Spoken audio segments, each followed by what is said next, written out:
மேம்படுத்துவதற்காக ஆரம்பிக்கப்பட்ட ஒரு நிறுவனமாகும். இதில் கூட்டத்தில் கலந்து கொள்பவர்கள் ஒரு சில விதிமுறைகளை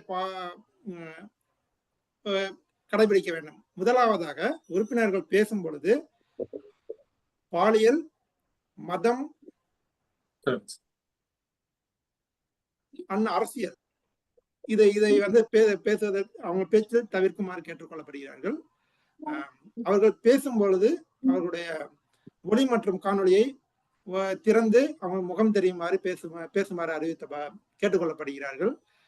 தற்போது அவருடைய கைபேசியை ஊமைப்படுத்துமாறு கேட்டுக்கொள்ளப்படுகிறார்கள்.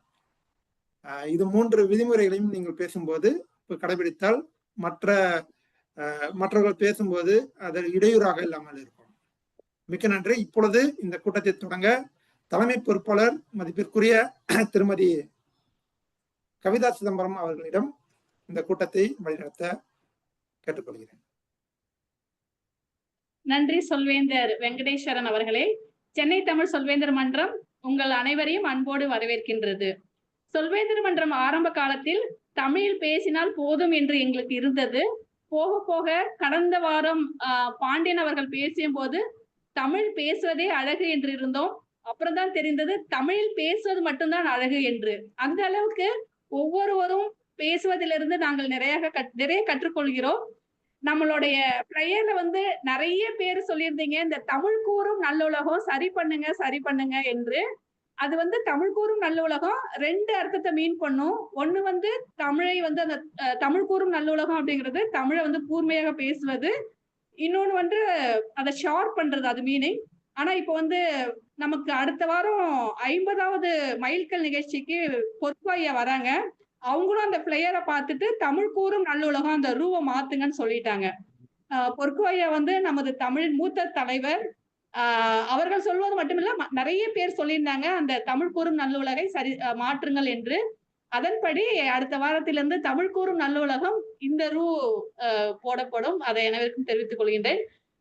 சொல்வேந்தர் பாண்டியன் அவர்களும் சொல்லியிருந்தார்கள் இதை மாற்ற வேண்டும் என்று. அதை சரி செய்து விடுவோம்.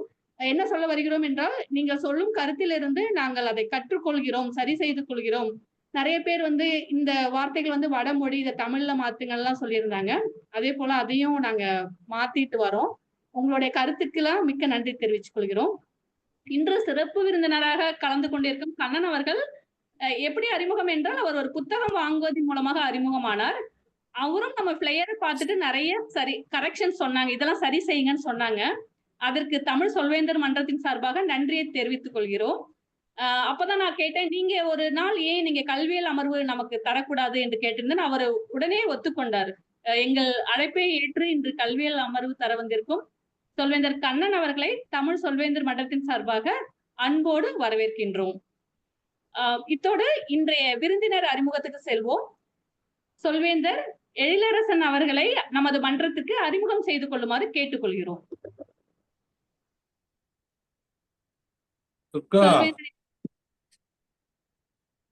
வணக்கம். வணக்கம். வணக்கம். இதுல அந்த வாய்ஸ் பார்த்தேன். வீடியோ ஆஃப் ஆயிட்டா? இல்லடா ஆஃப் ஆகுது. இதுலடா பாரு. நான் வந்து அந்த கீழ சின்னதா அடிச்சு அது போச்சு. அங்கே இல்ல. வணக்கம், கேக்குதுங்களா? வணக்கம், கேக்குதுங்க. சொல். நான் எழிலரசன், கத்தார்ல இருக்கேன். கத்தார் தமிழ் சொல்வேந்தர் மன்றத்தோட சேவகரா இருக்கேன். இதுக்கு முன்னாடி துணைத் தலைவர் கல்வி பொறுப்புல இருந்தேன். இப்போதைக்கு பகுதி 22 இயக்குனராகவும் இருக்கேன். இந்த கூட்டத்துல கலந்துக்கிறதுல ரொம்ப மகிழ்ச்சி. நன்றி. மிக்க நன்றி ஐயா. உங்களோட தொலைபேசி என்ன இப்பவே அந்த இதுல அனுப்பிடுங்க. நீங்க போன தடவை உங்களை மதிப்பீட்டுக்கு சொல்லியிருந்தோம். ஆனா திரும்ப ஐயா கண்ணன் நீங்க மியூட் பண்ணிக்கிறீங்களா? சரிங்க, இப்ப கரெக்டா. உங்களோட தொலைபேசி என்ன நீங்க இப்பவே அனுப்பிடுறீங்களா? நீங்க போன தடவை வந்து மதிப்பீடுக்கு சொல்லியிருந்தோம். ஆனா திரும்ப உங்கள்கிட்ட கேட்கறதுக்கு எங்களுக்கு உங்களோட தொலைபேசி எண் கிடைக்கவில்லை. உங்களோட நம்பர் மட்டும் எனக்கு அந்த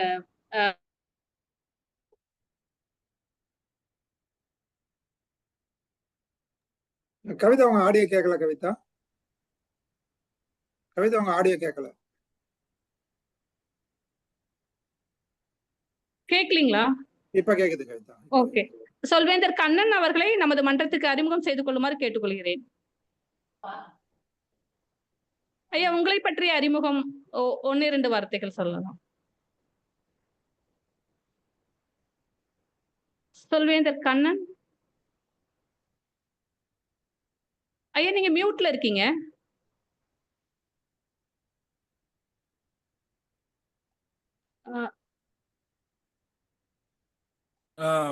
எல்லாருக்கும் வணக்கம். என்னுடைய பெயர் இலக்கண்ணன். நான் திருநெல்வேலி பிஎஸ்என்எல் அலுவலகத்தில் முதன்மை கணக்கு அதிகாரியாக பணிபுரிந்து வருகிறேன். நம்ம இந்த பெருஞ்சித்திரனாரும்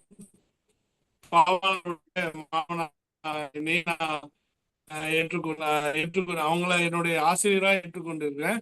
அப்போதான் அவங்களுடைய சகோதரியுடைய அறிமுகம் கிடைச்சது. அப்பதான் அவங்க தமிழ் புத்தகங்களை பத்தி அவங்க நிறைய சொல்வேந்தன் சொல்லும்போது அந்த சொல்லுக்கே ஒரு அழகா, சொல்லுக்கே வேந்தன்கிற சொல்லு மிக சிறந்த தமிழ் சொல்லு. அதை அவங்க நடத்தி அவங்களுடைய அலைபேசியில நான் பார்க்கும்போதுதான் இதெல்லாம் புரிஞ்சுக்கிட்டு அப்போ ஒரு நாள் பேசுங்கன்னு சொன்னாங்க. இதுதான் என்னுடைய நம்ம சொல்வேந்தர் தமிழ் சென்னை சொல்வேந்தர் தமிழ் கழகத்துக்கு என்னுடைய அறிமுகமா சொல்லிக்கிறேன். நன்றி. மிக்க நன்றிங்க ஐயா. அடுத்ததா ஜெயலட்சுமி அவர்களை அறிமுகம் செய்து கொள்ளுமாறு கேட்டுக்கொள்கிறேன். ஜெயலட்சுமி, அறிமுகம் செய்து கொள்ளுங்கள்.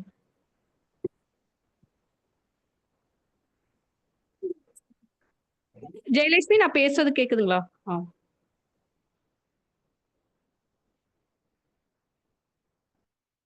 ஜெயலட்சுமி, நீங்க மியூட்ல இருக்கீங்க. என் பேரு ஜெயலட்சுமி மேம். என்ன ஊர், என்ன பண்றீங்க? மாடம்பாக்கத்துல இருந்து பேசுறேன் மேம். சரிங்க, மிக்க நன்றி. மிக்க நன்றிங்க. சொல்வேந்தர் லோகேஸ்வரன் அவர்களை அறிமுகம் செய்து கொள்ளுமாறு கேட்டுக்கொள்கிறேன்.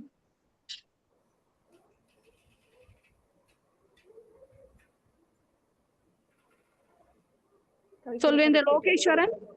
யாரு? நான் என்ன சும்மா லோகேஸ்வரன், நீங்க அறிமுகம் செய்து கொள்ளுங்களேன். போன் பேசிட்டு இருந்தேன், நான் கடைக்கு. ஓகே ஓகே சரிங்க, நம்ம அடுத்த நிகழ்வுக்கு செல்லலாம். இன்றைய நிகழ்ச்சியை நடத்தி தருவதற்காக இன்றைய நாளின் சொல்வேந்தர் ராஜா பாலாஜி அவர்களின் அறிமுகப்படுத்துவது என்றால், எங்களுக்கெல்லாம் ராஜா பாலாஜி என்றால் தமிழூற்று தான் ஞாபகத்துக்கு வரும். அவர்கள் வீட்டில் அவர்களை அடையாளப்படுத்துவதற்காக ராஜபாலாஜி என்று பெயரிட்டிருக்கலாம். எங்களுக்கெல்லாம் தமிழூற்று ராஜபாலாஜி என்றுதான் அவரின் அடையாளம். இன்றைய நிகழ்ச்சியை சிறப்பாக நடத்தி தருவதற்காக இன்றைய நாளின் சொல்வேந்தர் ராஜபாலாஜி அவர்களிடம் ஒப்படைக்கிறேன். ராஜபாலாஜி. நன்றி சொல்வேந்தர் கவிதா அவர்களே. அனைவருக்கும் இனிய மாலை வணக்கம். நான் இன்று உங்களுடன் பகிர்ந்து கொள்ள இருக்கும் தலைப்பு என்னவென்றால், அது ஒவ்வொரு தினமும் ஒவ்வொரு நொடியும் அதை நாம் பயன்படுத்தி கொண்டிருக்கின்றோம். ஆனால் அதன் முழுமையான சக்தியை நாம் பெரும்பாலும் உணரவில்லை. அது என்னவென்றால், அதுதான் நம்மளுடைய மனம். சரி, மனம் என்றால் என்ன? வெறும் மூளையின் ஒரு பகுதியா அல்லது அதற்கு மேலா? பல வருடங்களாக மனநில மருத்துவர்கள், தத்துவ ஞானிகள், விஞ்ஞானிகள் நிறைய பேர் மனம் என்றால் என்ன என்பதற்கு விடையை தேடிக்கொண்டிருக்கின்றார்கள். ஆனால் இது ஒன்று மட்டும் நிச்சயமாக உண்மை. மனம் என்பது எண்ணங்கள், உணர்வுகள், கற்பனைகள், நினைவுகள் மற்றும் நம்மளுடைய முடிவெடுக்கும் திறன் ஆகியவற்றை ஒன்றடைக்கக்கூடிய ஒரு சக்தி அல்லது ஒரு ஆற்றல் என்று நாம் கூறலாம். இது ஒரு கண்ணுக்கு தெரியாத ஒரு மாபெரும் சக்தி. நம் வாழ்வில் ஒவ்வொரு நொடியும் நம் வாழ்க்கையை தீர்மானிக்கக்கூடிய ஒரு ஆற்றல் இந்த மனம். இதற்கு உதாரணமாக நான் ஒரு எடுத்துக்காட்டு கூற ஆசைப்படுகிறேன். உலகம் போற்றும் நபர் நம்மளுடைய ஐயா அப்துல் கலாம் கூறியிருக்கிறார், கனவு காணுங்கள். கனவு நினைவாக சிந்தனை செய்ய வேண்டும். அது மட்டுமல்லாமல் சிந்தனையை செயலாக்க வேண்டும். இந்த கனவு எங்கிருந்து வருகிறது? மனதிலிருந்து வருகிறது. சிந்தனை எங்கிருந்து வருகிறது? மனதிலிருந்து வருகிறது. செயல் செய்வதற்கான உந்து சக்தி எங்கிருந்து வருகிறது? அதுவும் மனதிலிருந்து தான் வருகிறது. ஆகவே எல்லாவற்றிற்கும் ஒரு அடிப்படையான மூலாதாரம் என்று பார்த்தால் மனம்.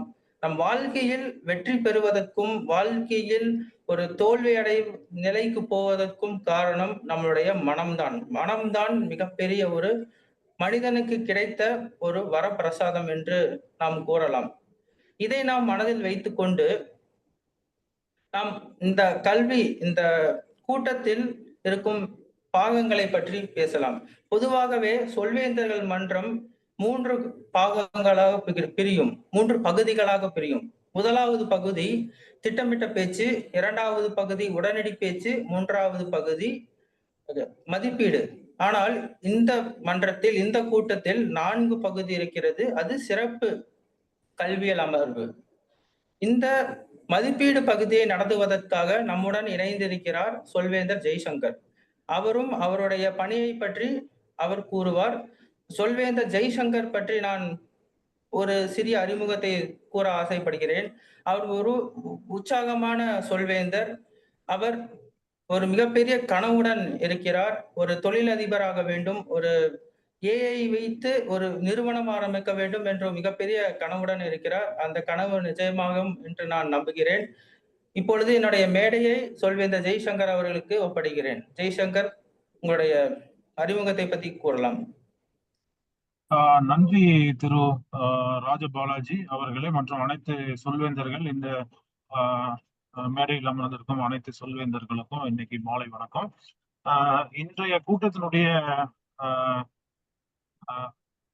பொது மதிப்பீட்டாளர் என்கின்ற முறையில் என்னுடைய கடமையானது இந்த கூட்டம் ஆரம்பித்தது முதல் முடிவது வரை நடக்கக்கூடிய அனைத்து அம்சங்களையும் கண்காணித்து என்னுடைய வழியில் குறிப்பெடுத்துக் கொண்டு அதுல நல்லது மற்றும் முன்னேற்ற தகுந்த விஷயங்கள் அனைத்துக்கும் என்னுடைய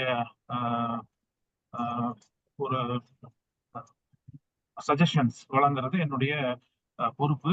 அதன் வழியாக நான் இது தனியாக செய்யலாகாது. எனக்காக ஒரு தனி குழு இருக்கிறாங்க. அந்த குழுவுல வந்து இருக்கக்கூடியவங்கள அவங்களுக்கு ஒருத்தருக்கும் ஒரு பணி இருக்குது. அந்த குழு சம்பந்தப்பட்டவர்களை நான் வந்து இப்பொழுது அழைக்கின்றேன். முதலாவதாக நேர கணக்காளர் சொல்வேந்தர் பாலா. சொல்வேந்தர் பாலா, உங்களுடைய பணியை சொல்லுமாறு கேட்டுக்கொள்கிறேன். அனைவருக்கும் வணக்கம். எனது பெயர் பாலமுருகன். நான் இன்று என்னுடைய பணியானது நேர கணக்காளர் பணியாளர். ஒவ்வொருவரும் பேசும்போது அவர்களுக்குன்னு ஒரு குறிப்பிட்ட நேரம் கொடுத்திருக்கும். அந்த நேரத்தை குறிப்பெடுத்து கொண்டு கடைசியாக என்னுடைய நேரத்தை என்ன நேரம் பேசியிருக்கிறாங்க என்பதை நான் தெரிவிப்பேன். நன்றி, வணக்கம். நன்றி நேர கணக்காளர் பாலா. மற்றும் அடுத்த பணியானது உரிச்சொல் கணக்காளர் சொல்வேந்தர் ராகினி. உங்களுடைய பணியினை விளக்குமாறு கேட்டுக்கொள்கிறோம். ராகினி இருக்காங்களா? ராகினி, அனைவருக்கும் வணக்கம். அசைச்சொல் கணக்காளராக எனது பணி பேச்சின் இடையே ஏற்படும் இடைவெளிகளை நிரப்புவதற்கு பயன்படுத்தப்படும் சொற்களையும் ஓசைகளையும் குறிப்பெடுப்பது.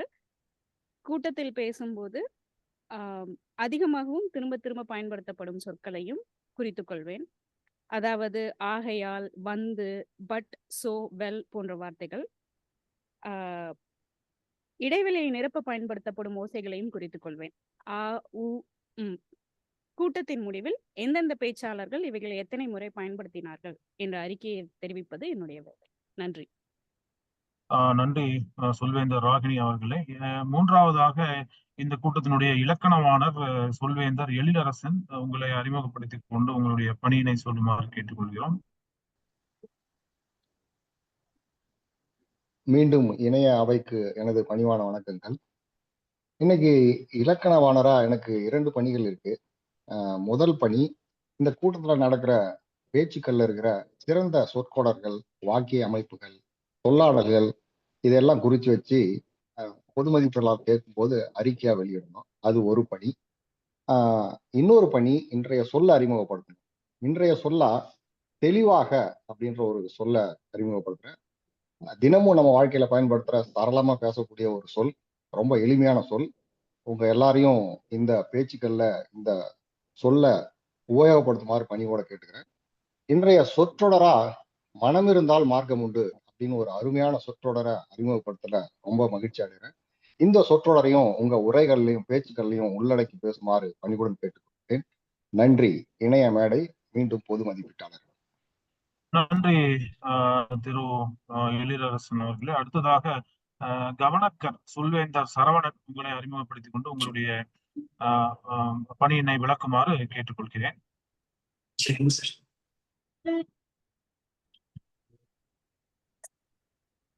சரவணன் இருக்காரா?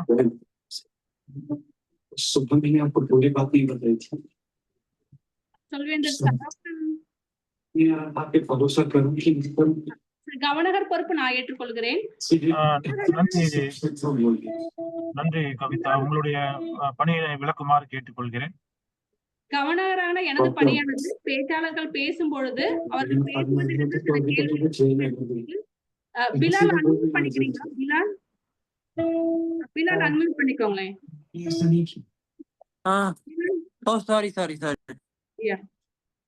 கவனகரான எனது பணியானது பேச்சாளர்கள் பேசும் பொழுது அதிலிருந்து சில கேள்விகளை குறித்துக் கொள்வேன்.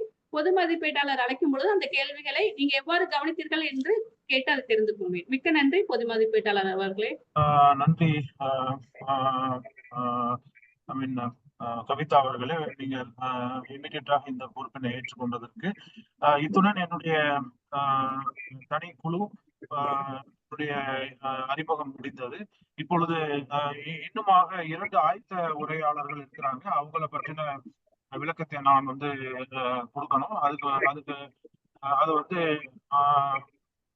இந்த மீட்டிங்கினுடைய நெறியாளர் எனக்கு மறுபடியும் மேடையை ஒப்படைக்கும் பொழுது அந்த பணியினை நான் விளக்குவேன். மற்றபடி இந்த கூட்டத்தை மேடையை ஆன்லைன் மேடையை மற்றும் நிகழ்ச்சி நெறியாளர் திரு ராஜபாலாஜி அவர்களிடம் மீண்டுமாக ஒப்படைக்கின்றேன். நன்றி. நன்றி சொல்வேந்தர் ஜெய்சங்கர் அவர்களே. நம்மளுடைய பொது மதிப்பீட்டாளர் மற்றும் அவருடைய குழுக்கு ஒரு பலத்த கைத்தட்டலை அளித்துவிடலாம். நன்றி. இத்துடன் நாம் அடுத்த பகுதிக்கு செல்ல இருக்கிறோம். அதற்கு முன்பு நம்மளுடைய தலைப்பை பற்றி சிறிதாக ஒரு பாற்று விடலாம். மனதை ஒரு தோட்டமாக உருவகப்படுத்தி கொண்டால், மனம் ஒரு தோட்டத்தில் நாம் என்ன விதை விதைக்கிறோமோ அதுதான் நம்மளுக்கு செடியாக முளைக்கும். ஒரு வெங்காயம் விதைத்தால் விதை விதைத்தால் வெங்காயம் தான் வரும். ஒரு நெல்லி விதையை விதைத்தால் நெல்லிக்காய் மரம் தான் வரும். மா விதை விதைத்தால் மாமரம் தான் வரும். அதே போன்றுதான் நம் மனதில் என்ன எண்ணங்களை விதைக்கிறோம் அதற்கு ஏற்பதான் நம்மளுடைய வாழ்க்கையும் அமையும். நம்மளுடைய எண்ணம் நேர்மறையாக இருந்தால் நம்மளுடைய வாழ்க்கை நேர்மறையாக இருக்கும். நம்மளுடைய எண்ணம் எதிர்மறையாக இருந்தால் நம்மளுடைய வாழ்க்கையும் எதிர்மறையாக இருக்கும். நம்மளுடைய தோட்டத்தில் ஒரு நல்ல பூக்களும் நல்ல மாங்கனிகளும் இருந்தால் எப்படி இருக்கும்? நல்ல நறுமணம் வீசும். அது சுத்தி இருக்கிறவர்களுக்கும் ஒரு நல்ல நறுமணத்தை அளிக்கும். அதுவே மாங்கனியும் இல்லை, எதுவுமே இல்லை, வெறும் காடாக இருந்தால் தானாகவே அந்த இடத்தில் களைகள் வந்துவிடும். அதே போன்றுதான் நம்மளுடைய மனமும்.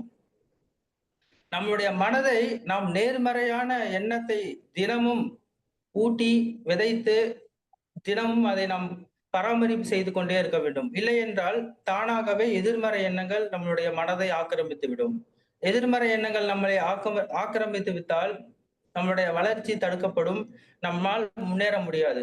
ஆகவே தினமும் நாம் நேர்மறை எண்ணங்களை பற்றி சிந்திக்க வேண்டும், அதை பற்றியே நாம் பேச வேண்டும், அதை பற்றியே தான் நம்மளுடைய மனதுக்கு நாம் அளிக்க வேண்டும்.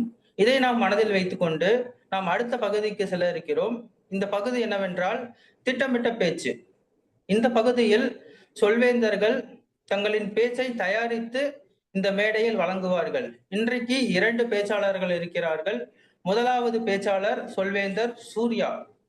சொல்வேந்தர் சூர்யா அவர்களின் மதிப்பீட்டாளர் சுகாஷினி. சொல்வேந்தர் சுகாஷினி அவர்களை அழைக்கிறேன் சொல்வேந்தர் சூர்யாவின் மதிப்பீட்டை பற்றி விளக்குவதற்கு. அனைவருக்கும் மாலை வணக்கம். இன்று சொல்வேந்தர் சூர்யா அவரது கன்னி பேச்சை நம் மன்றத்தில் உரையாட போகிறார். நேர அளவு, இந்த கன்னி பேச்சின் நேர அளவு 4 நிமிடங்கள் முதல் 6 நிமிடங்கள் வரை.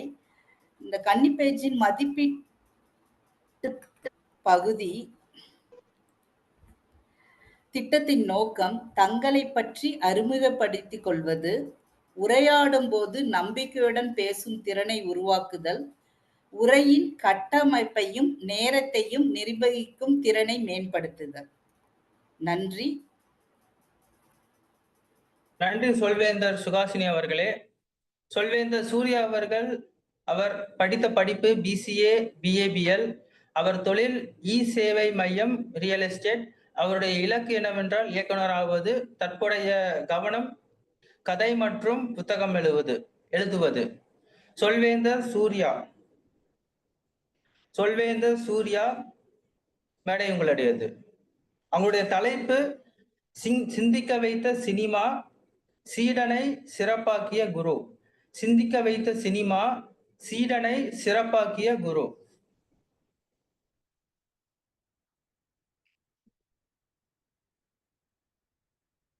சொல்வேந்தர் சூர்யா, மேடை உங்களுடையது.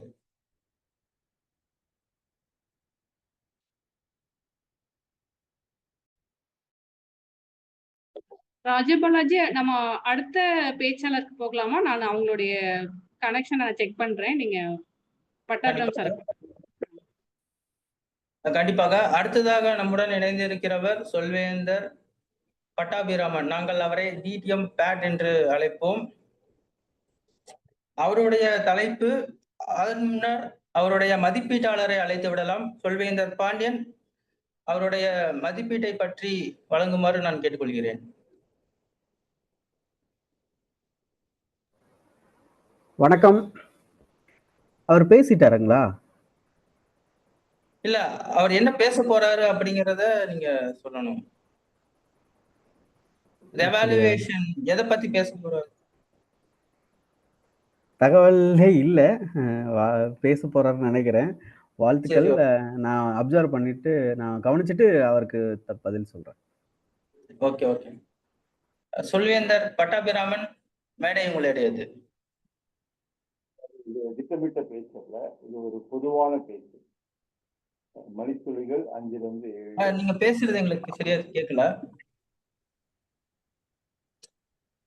இப்ப கேக்குதா? இன்னும் கொஞ்சம் சவுண்டா பேசுங்க. மைக்கை விட ரொம்ப எட்டி இருக்க மாதிரி இருக்கீங்க.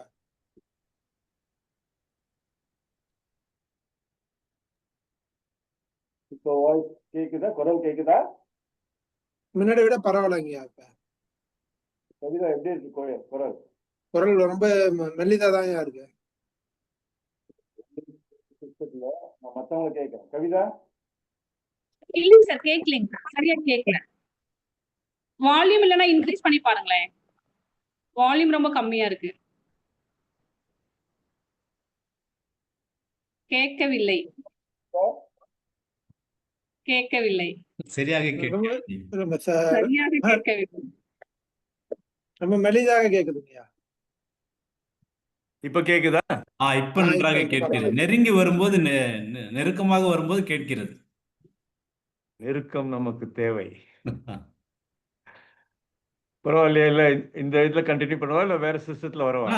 இந்த அளவுக்கு கரெக்டா இருக்கு. நீங்க நெருங்கி வந்து பேசுறீங்கன்னு நினைக்கிறேன். அப்ப கரெக்டா இருக்கு. அப்படிதான் உட்கார்ந்துருக்கேன். இந்த ஒரு அடிஷனல் ஸ்பீக்கர் ஒன்று வச்சிருந்தேன், அதை ஸ்விட்ச் ஆஃப் பண்ணிட்டேன். இந்த தோரணிலேயே பேசுங்க, நெருங்கி பேசுங்க. சரி, ஓகே. மனம் இருந்தால் மார்க்கம் உண்டு. சொற்றொடர். மனம் முதல்ல சொன்னது ரன்னகரரா, இப்ப நான் சொல்றது டன்னகரரா. மனம் இருந்தால் பேச்சால் எவரையும் கவரலாம். கேள்வி கேட்கறது எளிதா, பதில் சொல்றது எளிதா அப்படின்னு அவங்கள கேட்கிறேன். யாராவது பதில் சொல்ல முடியுமா? கேள்வி கேட்பது எளிதா, பதில் கண்டுபிடிப்பது எளிதா? கேள்வி கேட்பது மிக மிக எளிது என்னை பொறுத்தவரை. அப்படியா? சரி. கேள்வி கேட்பதுதான் கடினம். ஒரு நாட்டின் தலைவன் அந்த நாள்ல என்ன சொல்லுவீங்க? அரசன். அரசன். அதே போல நாட்டின் தலைவி? அரசி. அரசி. காட்டின் தலைவன்? வாயு. காடு காடு. சிங்கம். சிங்கம். சிங்கம். பூக்களின் தலைவன்? தாமரை. தாமரை. முதல்ல தாமரை, அது வெளிநாட்டுல எங்கேயும் வளரல, அதனால பிரிட்டிஷ்காரன் உடனே ரோஜாவை கொண்டு வந்துட்டான். ஓ, முதன்மையாக தாமரை தான் அது. அது போல மரங்களின் தலைவன்? ஆலமரம். ஆலமரம். மரங்களின் தலைவன் முடிவில் தெரியும். இது எல்லாத்துக்கும் தனிப்பெயர் இருக்கு. தாமரை, கருடன், சிங்கம் அப்படின்னு. பட் ஆனா பட்டு சொல்லக்கூடாது. ஆனா மரங்களின் தலைவன் யார்? விடிந்தும் விடியாத காலை பொழுது, ஒரு பரவச நிலை, அந்த அமைதியான வானத்தில் மூலர், திரு சேர்த்தா திருமூலர், ஒரு திளைத்த நிலையில் பறவை யோகம்னு பேரு, அதுல அப்படியே திளைத்துட்டு இருக்காரு, பறந்துட்டு இருக்காரு மெதுவா. அப்போ ஒரு அரண்மனையிலிருந்து அரண்மனை பக்கம் வரும்போது அங்கேருந்து ஒரு பெரிய ஓலம், ஐயோ மன்னா, எப்படி உன்னால் என்னை பிரிய முடிந்தது மன்னா, ஏன் மன்னா என்னை விட்டு விட்டாய் என்ற ஒரு பெண்ணின் அழுகோலம். உற்று பார்த்த பொழுது அந்த அரண்மனை தோட்டத்திலிருந்து அந்த குரல் வந்தது. அந்த குரலுக்கு சொந்தக்காரி சங்கமித்ரை, வீர மகேந்திரபுரி என்னும் நாட்டின் இளவரசி. இளவரசன் சுபகீர்த்திவர்மன். காலை பொழுதுல தோட்டத்துல உலா வர்றது பழக்கம். அப்போ மலர்களை முகர்வது பழக்கம். அந்த நாள் வந்த பொழுது ஒரு மகரந்தம் தாங்கிய ஒரு மலரை முகர்ந்த பொழுது அதுல கார்கோடகன் ஒரு பூநாகம் இருந்து அவனை தாக்கியது. அந்த தாக்கிய தருணம், அந்த விடம் தீண்டிய தருணத்திலேயே மரணம் அடைந்தான். பின்னே வந்து கொண்டிருந்த சங்கமித்திரை இதை பார்த்தவுடன் கதி கலங்கி போய் இவ்விதமாக ஓலமிட்டு அழுதால். அது திருமூலரை தாக்கியது. தன்னுடைய சூட்சும உடலால் உள்ளே வந்து பார்த்த பொழுதுதான் தெரிந்தது. அரண்மனை வைத்தியர்கள் வர வைத்தார்கள். அவரும் நாடி பார்த்து விட்டு மன்னர் இறந்து விட்டார். இதை திருமூலரால் தாங்க முடியவில்லை. இளம் வயது இளவரசி இந்த நிலையில் எப்படி அவள் மேற்கொண்டு வாழ்க்கை நடத்துவாள்? அந்த விரகதாபம் மற்றும் வாழ்க்கைக்கு தேவையான பொருட்கள் கணவன் மூலியமாக தானே கிடைக்கும். உடனே தன்னுடைய குடிலுக்கு வந்து ஞானதேவன், ஞானதேவா, என்னடா இது, எப்படி ஏதாவது நடக்கும்? எப்படி அந்த அரசி மேற்கொண்டு வாழ்க்கையை நடத்துவாள்? இது விதியின் விளையாட்டோ? அந்த இரக்கம் கொண்டு, சரி, நான் இப்பொழுது சுபகீர்த்திவர்மன் உடலில் புகப் போகிறேன். இந்த பூத உடலை நீதான் காப்பாற்றி வைக்க வேண்டும். நான் திரும்பி வரும் வரை. இங்கே அவருடைய பூத உடல் கீழே சரிந்தது. அங்கே சுபகீர்த்திவர்மன் உயிர் பெற்று எழுந்தான். அதிர்ச்சி, மகிழ்ச்சி, உணர்ச்சி, எல்லாருக்கும் சந்தோஷம், மகிழ்ச்சி. சங்கமித்திரை பறவை போல் பறந்தாள் உணர்ச்சி மிகுதியுடன். தளபதி அமைச்சர், முதலமைச்சர் கத்தியை எடுத்து மருத்துவரின் கழுத்தில் வைத்தார். எப்படியடா நீ உயிர் போனது என்று. எழுந்த சுபகீர்த்திவர்மன் சொன்னான், நான் மாண்டதும் உண்மை, மீண்டதும் உண்மை. எல்லோரும் மகிழ்ச்சியுடன் கலைந்து சென்றனர். சங்கமித்திரை மிகுந்த மகிழ்ச்சியோடு இருந்தால். ஆனால் சில நடவடிக்கைகளில் சுபகீர்த்திவர்மனோடு சில மாற்றங்கள் தெரிந்தது அவளுக்கு. அந்த நடக்கும் விதம், பேசு விதம், முன்பு இறந்து போவதற்கு முன் இருந்த சுபகீர்த்தி, திரும்பி உயிர் வந்த சுபகீர்த்தி, மாற்றங்கள் தெரிந்தன. ஒரு நல்ல நாளில் இருவரும் மஞ்சத்தில் கூடினர். அன்றைய உறவு அவளுக்கு வேறு விதமாக ஒரு வீரியம், ஒரு வேகம் தெரிந்தது. அவளுடைய சந்தேகம் இன்னும் வலுப்பெற்றது. ஒரு நாள் தைரியத்தை வரவழைத்துக் கொண்டு நேராக, மன்னரே, நீங்கள் என்னவர் தானா? அதிர்ந்து போனார் திருமூலர், அதிர்ந்து போனார். ஐயோ, என்ன தவறு செய்து விட்டேன், இனிமேல் உண்மையை மறைக்க முடியாது, எல்லாவற்றையும் கூறிவிட்டார். தான் யார்? அப்போது கேள்வி கேட்டார், பெண்ணே, உனது கற்பிற்கு நான் பங்கம் விளைவித்தேனா? என்னவர் இல்லை என்று தெரிந்த ஒரு சூடு எனக்கு இருக்கிறது, ஒரு உஷ்ணம் இருக்கிறது. ஆனால் ஒரு பெரிய மகான் என்னுடன் கூடினார் என்பது ஒரு பெரிய விஷயமாகும் எனக்கு. அப்பொழுதுதான் அவருக்கு மனத்தில் இருந்த அந்த கவலை போனது, ஒரு தவறு செய்து விட்டோமே என்று. ஆனால் சந்தேகம் கொண்ட சங்கமித்ரை, இந்த சித்தப்பைய என்னைக்கு வேணாலும் ஓடுவான் இவன். அதனால அன்பரே, உங்களை பற்றி நம் இருவரும் ஒன்று சேர்ந்து விட்டோம். எந்தவித ரகசியங்களும் இருக்கக்கூடாது. உங்க பூத உடல் எங்கே? இதை எனது சீடன் ஞானதேவன் ஒரு மான் குகையில் பாதுகாத்து வருகிறான். யாருக்காவது தெரிந்து அந்த உடலை எரித்து விட்டால் என் உடலை அவ்வளவு எளிதில் எரிக்க முடியாது. அதுக்கு படிக்காரம், குங்குலியம் போன்ற சில பொருட்கள், அத்தி இலை போன்ற இலை, பிறகு சூரிய கிரகணம் அன்று வைத்து எரித்தால்தான் என் உடல் எரியும். என் உடல் அவ்வளவு சீக்கிரம் எரிக்க முடியாது. விஷயத்தை தெரிந்து கொண்ட பொன் காட்டுவாசிகளை வரவழைத்து அவளுக்கு பொன்னும் மணியும் கொடுத்து அந்த உடலை கண்டுபிடித்து அதை எரித்து அந்த சாம்பலை என்னிடம் கொண்டு வர வேண்டும். ஒரு நாள் ஞானதேவன் குகையை விட்டு வெளியே சென்ற பொழுது இந்த மலைவாசிகள் சென்று அதை எடுத்து சூரிய கிரகணம் அன்று எரித்து சாம்பலை கொண்டு வந்து கொடுத்து விட்டார்கள். நிம்மதி, பெருமிதம், மகிழ்ச்சி சங்கமித்திரை. ஒரு நாள் வழக்கம் போல ஒரு நாள் மூலர் அந்த குகைக்கு சென்று கண்காணித்தார். பார்த்தார், அங்கு உடல் இல்லை. தனது தொலைநோக்கு பார்வை, ஞான திருஷ்டின்னு சொல்லுவாங்க, அதன் மூலம் என்ன நடந்ததுன்னு தெரிந்தது. ஐயோ, அந்த வேட்கை, அந்த ஆசையால் தவறு செய்து விட்டேனே, இது பெரும் தவறாச்சே. இதற்கு என்ன பரிகாரம்? ஒரே ஒரு பரிகாரம், தவம் தவம் தவம். எங்கு தவம் செய்வது? சுற்றுமுற்றிலும் பார்த்தால் எதிர்பக்கம் ஒரு பெரிய மரம் இருந்தது, அடர்ந்த இலைகள், கிளைகள். அந்த மரத்தின் மேல் உட்கார்ந்து நாட்கள், வாரங்கள், மாதங்கள், ஆண்டுகள் தவம் செய்து கொண்டே இருந்தார். திடீரென்று ஒரு நாள் விழிப்பு. அப்போதுதான் தெரிந்தது என்ன நடந்தது. ஆஹா, இத்தனை காலம் தவத்தில் இருந்து விட்டோமே. இறங்கி கீழே வந்தார். ஆனால் உடலில், அரசனின் உடலில் இருக்கிறார். அந்த உடலில் இருந்தார், அரசன் ஆக எண்ணுவார்கள். இதை என்ன செய்வது? சுற்றுமுற்றும் தேடி பார்த்தபோது ஒரு அந்தன உடல் கிடைத்தது. அந்த அந்தன உடலில் தன்னுடைய ஆன்மாவை செலுத்தி அரசனின் உடலில் எங்கேயாவது போடணும், பார்த்துருவாங்க. அதனால் தான் சவம் செய்த மரத்தில் ஒரு பெரிய ஓட்டை, பொந்தை ஏற்படுத்தி அதில் உடலில் வைத்து அதில் கையை வைத்து தேய்த்தார். தன் தவம் வலிமையால் அது மூடிக்கொண்டது. மரத்தை பார்த்து, மரமே, இத்தனை நாள் எனக்கு தவம் செய்ய நல்ல நிழலை கொடுத்தாய், எனக்கு ஞானத்தையும் கொடுத்தாய், இப்பொழுது எனக்கு என்னுடைய பழைய உடலையும் கொடுத்தாய். ஒரு அந்தனர் உடல் இருப்பதால் நான் அரசன் என்று யாருக்கும் தெரியாது.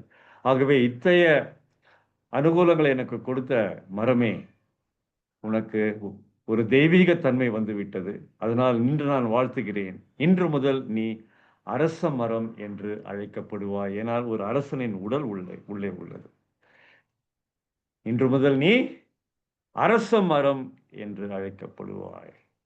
இது நம் தமிழர் பண்பாட்டில் வந்த அந்த மரத்திற்கு பெயர் அரச மரம். அதனால்தான் அதுக்கு தனியாக எதுவும் பேர் இல்லை. இப்போ கருடன், தாமரை அந்த மாதிரிலாம் இருக்கு. அந்த மரத்துக்கு தனி பெயர்.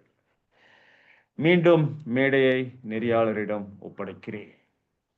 நன்றி சொல்வேந்தர், தனித்துவமிக்க சொல்வேந்தர் பட்டாபிராம் அவர்களே. அவருக்கு ஒரு கைத்தட்டலை அளித்து விடலாம். ஒரு அரச மரத்தின் ஒரு விளக்கத்தை தெளிவாக கூறினீர்கள். இதுதான் முதன்முறையாக நான் கேட்கிறேன். இதுக்கு பின்னாடி இவ்வளவு ஒரு கதை இருக்கிறதா என்பதை இன்றைக்கு தான் நான் உணர்கிறேன். நன்றி.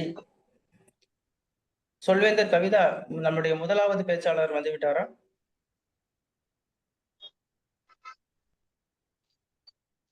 சொல்வேந்தர் கவிதா,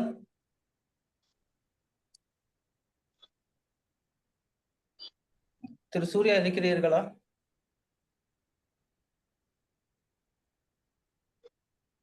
இல்லை என்றால் அடுத்த பகுதி வந்து விட்டீர்களா? இருக்கேன். வணக்கம். நன்றி. இப்பொழுது அவருடைய பேச்சுக்கு சென்று விடலாம். சொல்வேந்தர் சூர்யாவின் தலைப்பு, சிந்திக்க வைத்த சினிமா, சீடனை சிறப்பாக்கிய குரு.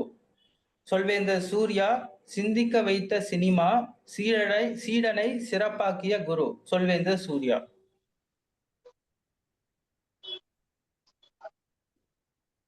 வணக்கம். வணக்கம். வணக்கம். என்னுடைய பேர் சூர்யா.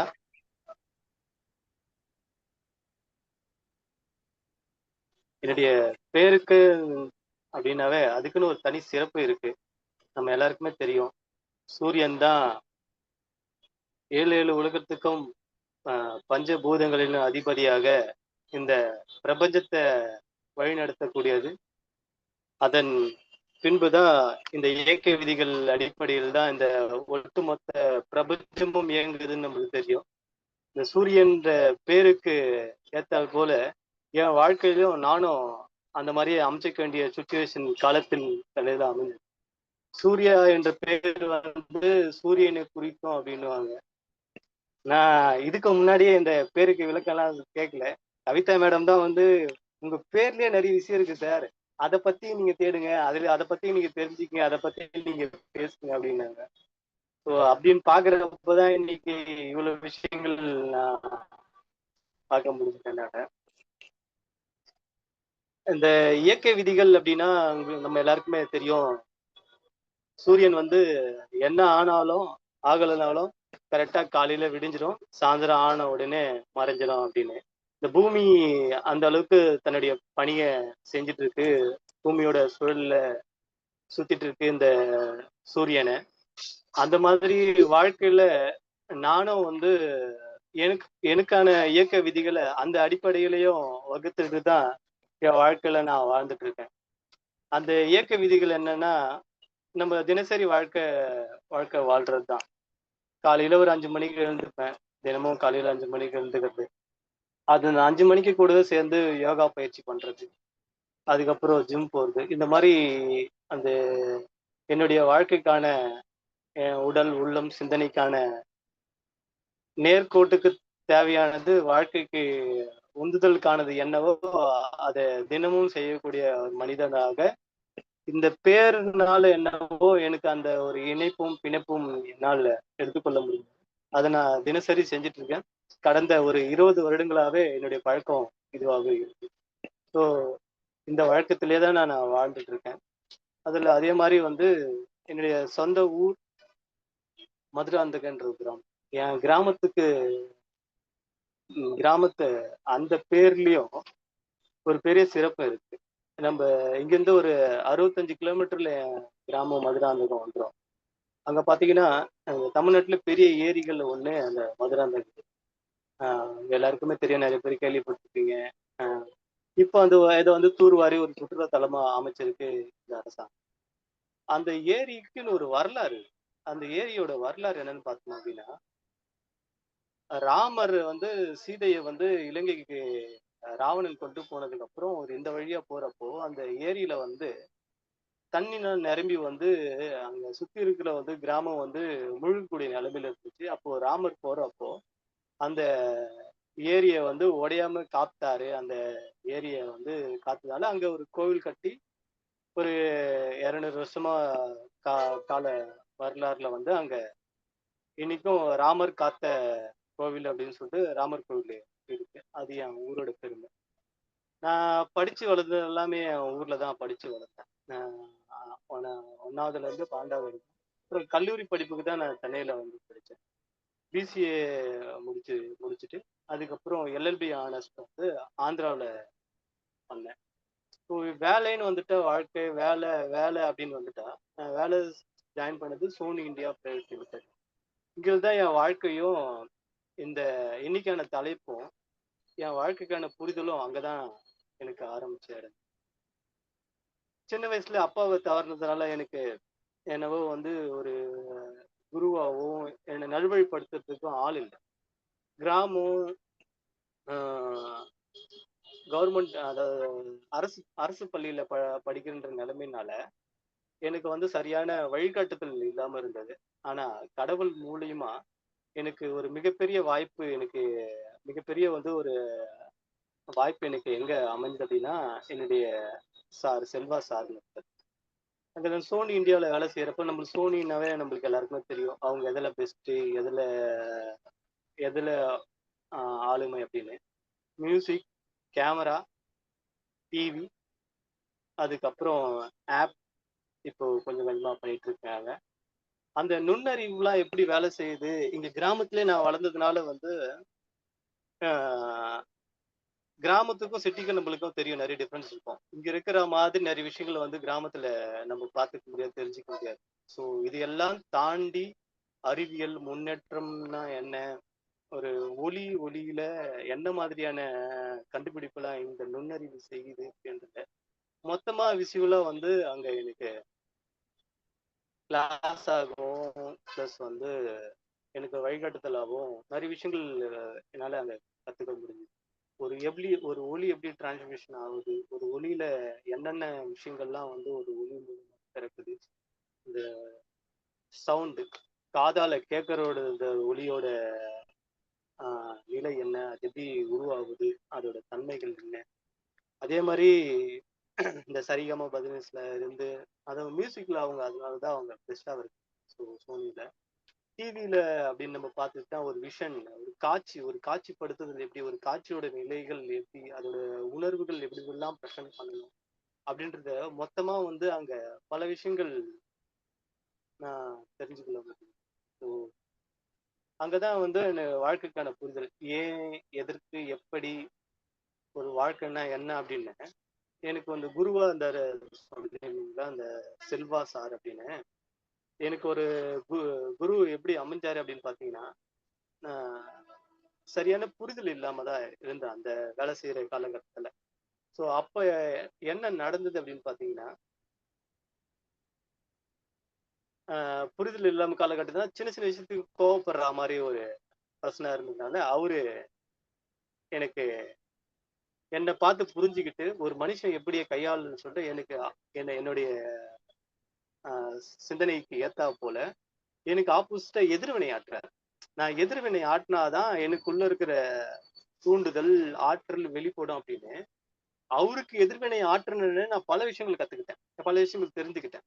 ஸோ இந்த மாதிரி நான் தெரிஞ்சுக்கிட்டு கத்துக்கிட்டு வாழ்க்கையில முன்னேறி ஆபீஸ்ல முன்னேறி வரப்போ ஒரு உயர் பொசிஷன் வரப்போ பலரால் நான் தெரிவிக்கப்படுறேன். அவரும் சொல்றாரு என்கிட்ட, வாழ்க்கையில நீ கிராமத்துல இருந்து வந்திருக்க, நீ வந்து முன்னுக்கு பிறனா இருக்க அப்படின்னு உன்னுடைய முரட்டு தெரியும், இதனாலதான் நான் உன் வழியிலே தான் உன்னை திருத்த முடியும்னு சொல்லிதான் இந்த மாதிரி நான் உனக்கு ஆப்போசிட்டா எதிராக நடந்துக்கிட்டேன்.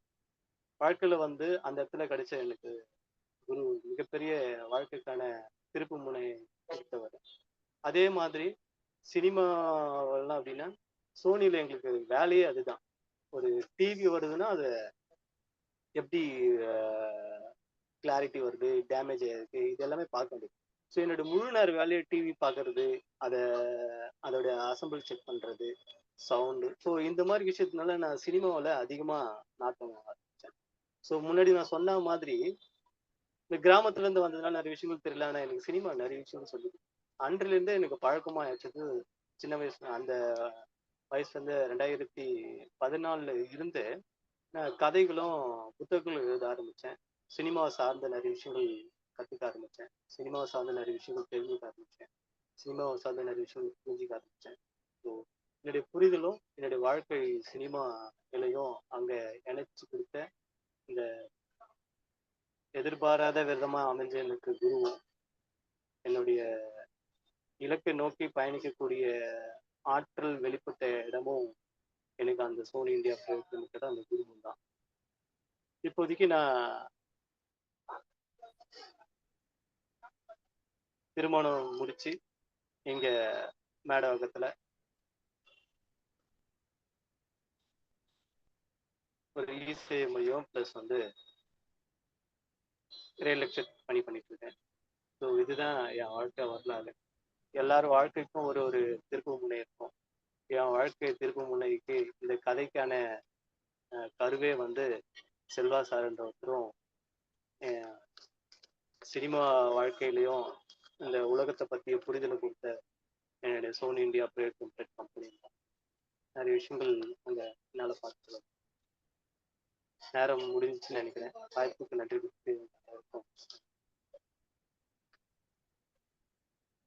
மிக்க நன்றி சொல்வேந்தர் சூர்யா அவர்களே. உங்களுடைய வாழ்க்கையை பற்றி சுருக்கமாக கூறினீர்கள். சொல்வேந்தர் சூர்யாவுக்கு ஒரு பலத்த கைத்தட்டலை அளித்துவிடலாம்.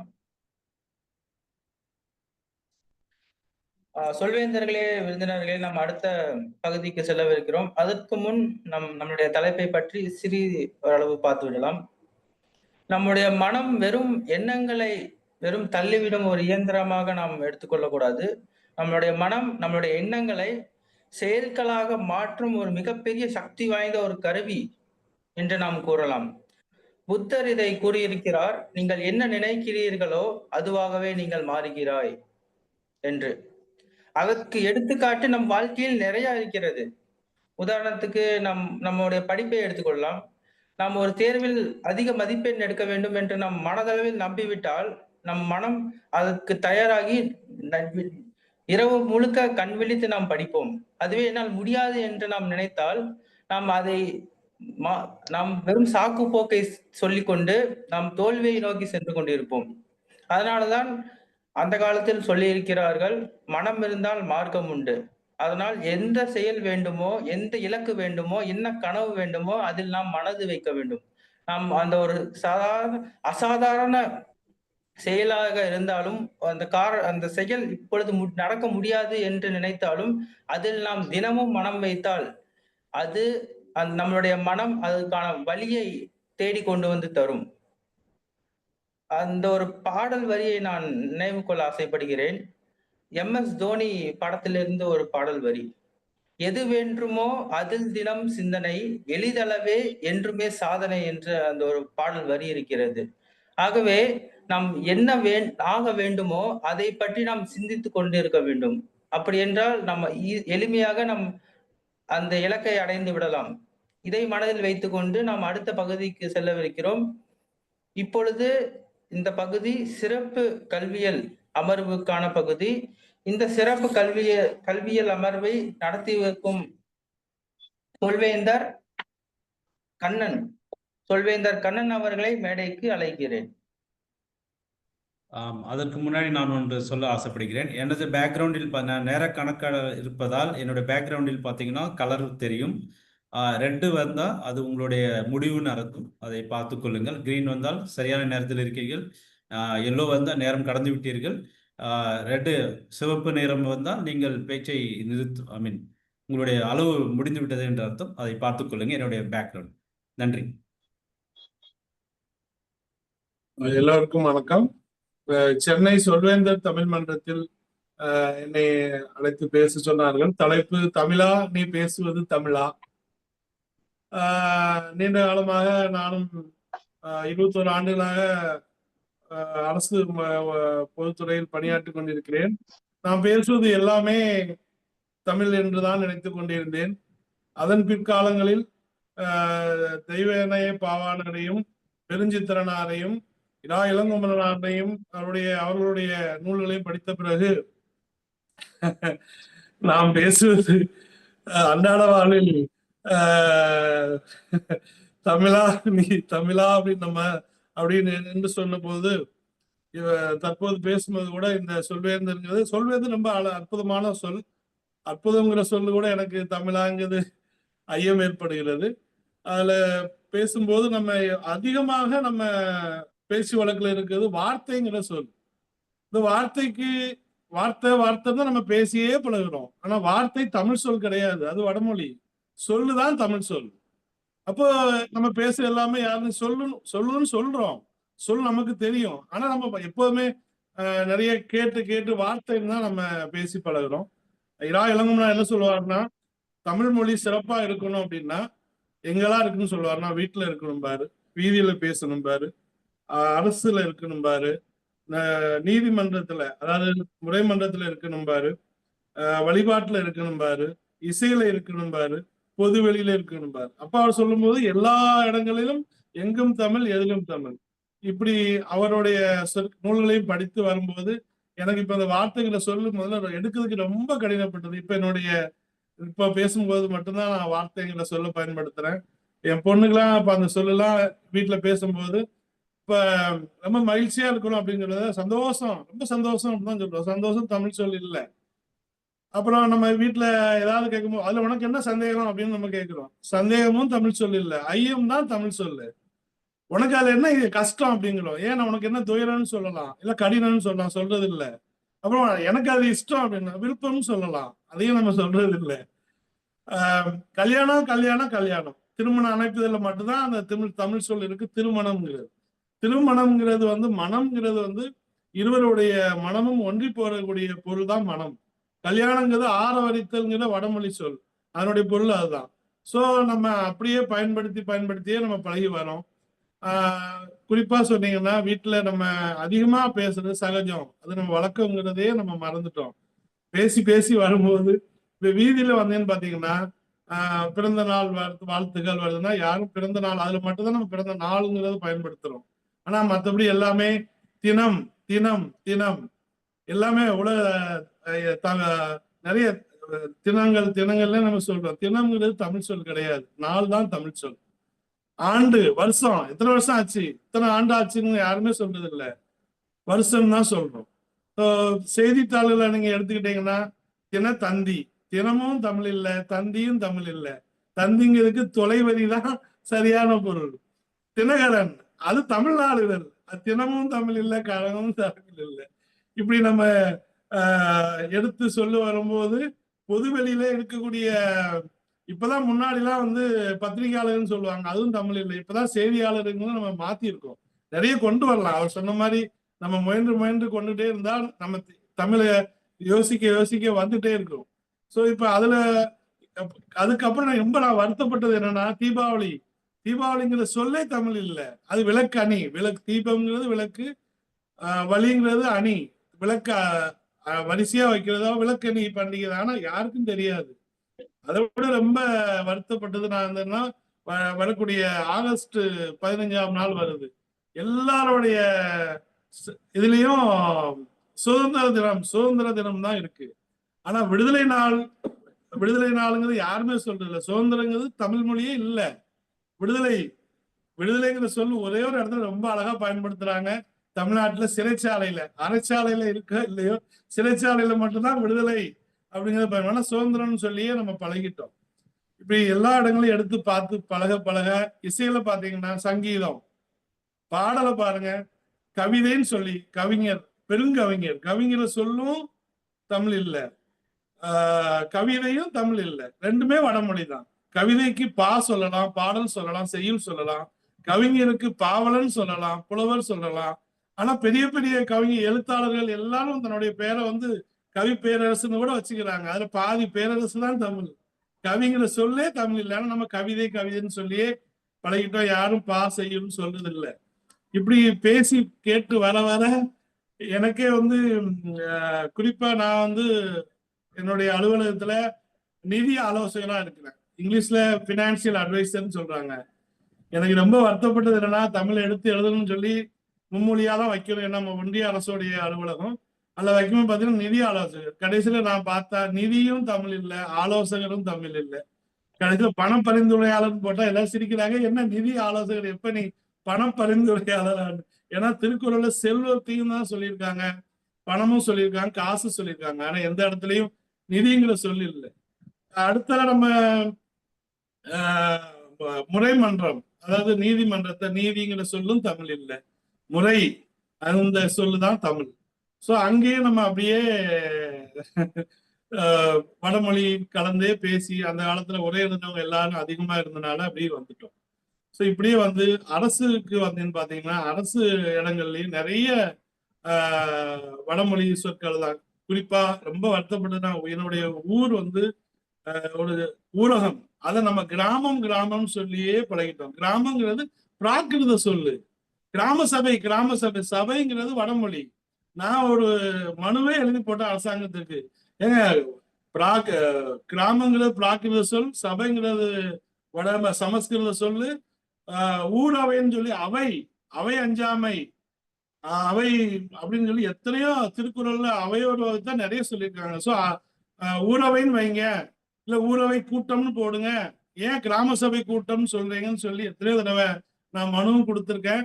இதுவரை எனக்கு பதில் மட்டும் ஏற்றுக்கொள்ளப்பட்டது மட்டும் சொல்லியிருக்காங்க. ஸோ இப்படி எல்லா இடங்கள்லயும், அதுவும் குறிப்பா இந்த ஊடகங்கிற சொல் அவ்வளவு அழகானது. ஆனா நான் கிராமத்தான் சொல்லியே நம்ம பழகி வந்துட்டோம். இப்ப அவர் சொல்லும் போது கூட சூரியன் சொன்னாரு, சூரியன் இல்ல, சூரியன் தமிழ் சொல்லே இல்லை. கதிரவன் சொல்லலாம், ஞாயிறு சொல்லலாம், மதியம் எங்க அம்மா அப்படிலாம் சொல்ல மாட்டாங்க ஊர்ல. ஏன்னா உச்சி வேலையில எங்க போயிட்டு வர அப்படிம்பாங்க. இல்லைன்னா மதிய நண்பகல்ல எங்க பேர் அப்படி அந்த சொற்கள்லாம் இருக்கு, நம்ம பயன்படுத்துறது இல்லை. பௌர்ணமின்னு தான் சொல்றோம், முழு நிலவுன்னு சொல்றதே விட்டுட்டோம். அமாவாசைங்கிறதுக்கு ஒரு அழகான சொல் காருவான்னு சொல்லுவார் பாவாணர். அப்படி இப்படி நீங்க நம்ம எடுத்துக்கிட்டா எத்தனையோ சொற்களை அதிகமா பேச்சு வழக்குல வடமொழி கலந்தே பழகிருக்கோம். அதனாலதான் அந்த தலைப்புக்கு நான் தமிழா நீ பேசுவது தமிழான்னு என்னைய பொறுத்தவரை நான் வந்து தமிழ் ரொம்ப சிறப்பானவன் இல்லாட்டம் கூட கடந்த ஒரு ஆண்டுகளா அவர்களுடைய புத்தகங்கள்லாம் படிச்ச பிறகு புத்தகம் கூட தமிழ் இல்லை, புஸ்தகங்கிறது சுவடியை அடுக்கி வச்சு சுவடி சேர்த்து கெட்டுறதுதான் பொத்தி கெட்டுறதுதான் புத்தகம். அது புத்தகம் அதை நம்ம புத்தகம் சொல்லியே பழகிட்டோம். சோ இப்படி சொல்லிக்கிட்டே போகலாம். ஆனா எனக்கு நேரம் கரெக்டாக கொடுக்கப்படுகிறது. இப்ப என்னுடைய வீட்டுல வந்து குறிப்பா ரொம்ப வருத்தப்பட்டது என்னன்னா சோறு. என் வீட்டுல என் மனைவியே சாதம் தான் சொல்லுவா. அது ஏன் சாப்பிடுறதே சோறு. தமிழ் சொல் நெல் சொல். நெல்லுக்கு சொல்லுக்கு இன்னொரு பேர் நெல்லும் உண்டு, நெல்லுக்கு இன்னொரு பேர் சொல்லு. ஆனா வீட்டுல நம்ம தயிர் சாதம் சாம்பார் சாதம் சொல்லியே பழகிருக்கோம். என்னமோ தெரியல, ஊர்ல எல்லாம் சூர்னா சொல்லுவாங்க. நல்ல வேலை ஒண்ணு கிராமத்துக்கு போறோம்னு சொல்லாம ஊர்ல கேட்கும்போது மட்டும் ஒரே ஒரு சொல்ல சொல்லுவாங்க, ஊருக்கு போறாங்க, அப்போ ஒரு மட்டும்தான். ஆனா மற்றபடி எல்லாமே அப்படி சொல்லி பழகிட்டோம். ஆனா நம்மளால தொடர்ந்து நம்ம தமிழை படிச்சு வந்தால் நம்மளால் தூய்மையான தமிழ்ல நிச்சயமா பேச முடியும். இப்போதைக்கு நான் பேசின நிறைய சொற்கள்ல ஏதாவது வடமொழி கலந்துருக்கலாம், இருந்தாலும் அதை நீங்க எடுத்து காட்டணும். தமிழ் மொழி வந்து பாவாணர் சொல்வார் பெருவேள மொழின்னு சொல்லி, அதுல இல்லாத சொற்களே இல்லை. மதியங்கிற ஒரு சொல்லுக்கே நண்பகல், உச்சிவேளை, உருமம், எத்தனையோ சொற்களுக்கு இருக்கு. அதனால யாரு கடன் வாங்கலாம், ஏன் வடமொழி கலந்து பேசினா என்னெல்லாம் சொல்லுவாங்க, இல்லைன்னு சொல்லல. அது வந்து ஆங்கிலம் வந்து ஹைபிரிட் லாங்குவேஜ், ஏன்னா அதுக்கு சொற்கள் கிடையாது. பாவாணர் சொல்றார் நம்ம தமிழ் மொழி வந்து பெருவள மொழி. சொல்வேந்தர் மாதிரி பெரும் பொருள் இருக்கிறவங்க வந்து கடன் வாங்க வேண்டிய அவசியம் இல்லை, அவசியங்கிற சொல்லும் தமிழ் இல்லை, வேண்டியது இல்லைன்னு சொல்லி இந்த நல் வாய்ப்புக்கு கொடுத்த சென்னை சொல்வேந்தர் தமிழ் மன்றத்திற்கும் சகோதரி இந்த குழுவுக்கு அறிவுப்படுத்த சகோதரிக்கும் எனது மனமார்ந்த உலங்களிந்த பெருமகிழ்ச்சியை நன்றியுடன் தெரிவித்துக் கொள்கிறேன். நன்றி, வணக்கம். நன்றி நண்பர்களே. ஐயாவின் உரை கேட்ட பிறகுதான் தெரிகிறது நாம் பேசுவது தமிழா என்பது. தமிழ் என்பது நம்மளுடைய மாநிலத்தில் மட்டும்தான் இருக்கு, தமிழ்நாடு, அதில் மட்டும்தான் தமிழே இருக்கு, தவிர பேசுவது தமிழ் இல்லை என்பதை நான் இன்றைக்கு உணர்ந்து கொண்டேன். அடுத்ததாக நம்மளுடைய அடுத்த பகுதிக்கு சென்று விடலாம், நேரம் குறைவாக இருக்கிறது. இப்ப அடுத்த பகுதியை நடத்துவதற்காக நம்முடன் இணைந்திருக்கிறார் சொல்வேந்தர் KP உதயகுமார். இவர் அடுத்த பகுதி என்னவென்றால் உடனடி பேச்சு. உடனடி பேச்சை நடத்துவதற்காக நான் சொல்வேந்தர் KP உதயகுமார் அவர்களை அழைக்கிறேன். நன்றி சொல்வேந்தர். வணக்கம். கேட்குதுங்களா?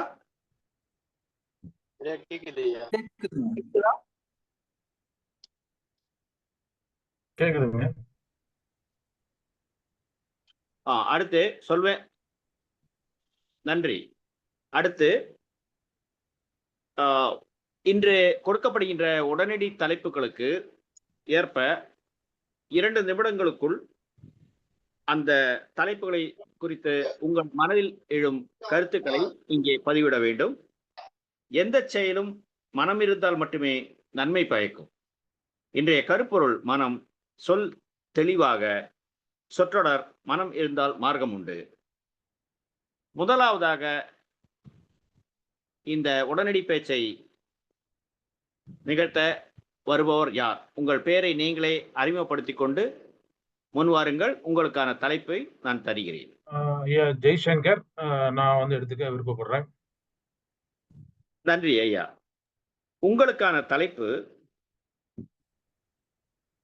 அதாவது ஒவ்வொரு ஏற்கனவே சொன்னால் எந்த செயலும் மனம் இருந்தால் மட்டுமே நன்மை தரும் என்று சொல்லிக் கொடுக்கும் மனம் கொண்டவர் ஆசிரியர். உங்கள் மனதில் எழுகின்ற ஆசிரியரை பற்றியோ அல்லது சொல்லிக் கொடுக்கும் மனத்தை உடையவரை பற்றியோ உங்கள் மனதில் எழுவதை சொல்லுங்கள். நன்றி. மனம் இருந்தால் மார்க்கம் உண்டு. மனம் இருந்தால் மார்க்கம் உண்டு. என்னுடைய ஆசிரியரும் என்னுடைய மனமுமே. என்னுடைய மனதே என்னுடைய ஆசிரியர். என்னுடைய மனமாகப்பட்டது என் பிறவியிலிருந்து எனக்கு நினைவு தெரிந்த நாட்களில் இருந்து எனக்கு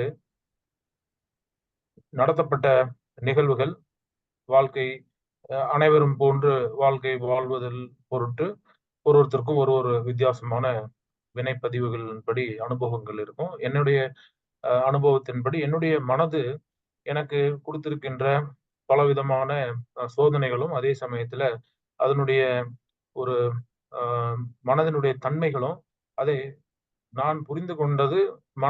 நம் மனதை நம்ம ஒரு ஆசிரியர் போல, நான் ஒரு ஆசிரியர் போல எடுத்துக்கொண்டேன்.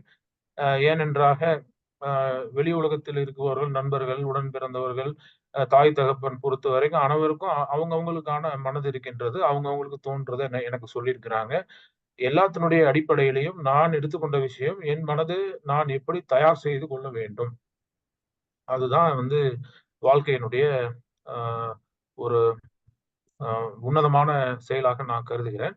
ஏனென்றால் அடிப்படை விஷயங்கள் மனதில் இருந்துதான் தோன்றுகிறது, நம்மளுடைய நெறியாளர் சொன்னபடி. அதனால என்னுடைய மனது எனக்கு என்ன அறிவுறுத்து, நான் கூர்ந்து கவனிப்பேன். ஒரு செயல் செய்வதற்கு முன்னாடி நமக்கு இன்டியூஷன் அப்படின்னு இங்கிலீஷ்ல சொல்லுவோம். மனதிலே என்ன தோணுகிறது, இங்க போகாத, இதை செய்யாத, இதை செய் அப்படின்னு சொல்லி எனக்கு மனது எனக்கு சில இன்டியூஷன்ஸ் கொடுக்கும். அதை நான் கூர்ந்து கவனித்து, நான் வாழ்க வளமுடன்ல இருப்பதனால் அவர்களும் எண்ணம் ஆராய்தல் அப்படிங்கறத எனக்கு சொல்லி கொடுத்திருக்கிறாங்க. ஒரு மனம் நமக்கு ஒரு எண்ணத்தை கொடுக்குது அப்படின்னு சொன்னா, அந்த அந்த எண்ணம் நமக்கு நல்லதுக்காக வருதா அல்லது நம்மளை கெடுப்பதற்காக வருகிறதா, அதனுடைய பின் விளைவு என்ன அப்படிங்கிறத நம்ம நான் ஆலோசிச்சு அதன்படி நான் நடந்துகிட்டு, என்னுடைய விருப்பமான தொழிலில் முன்னேறுவது, அது சம்பந்தமான விஷயங்களை ஏற்றுக்கொள்வது.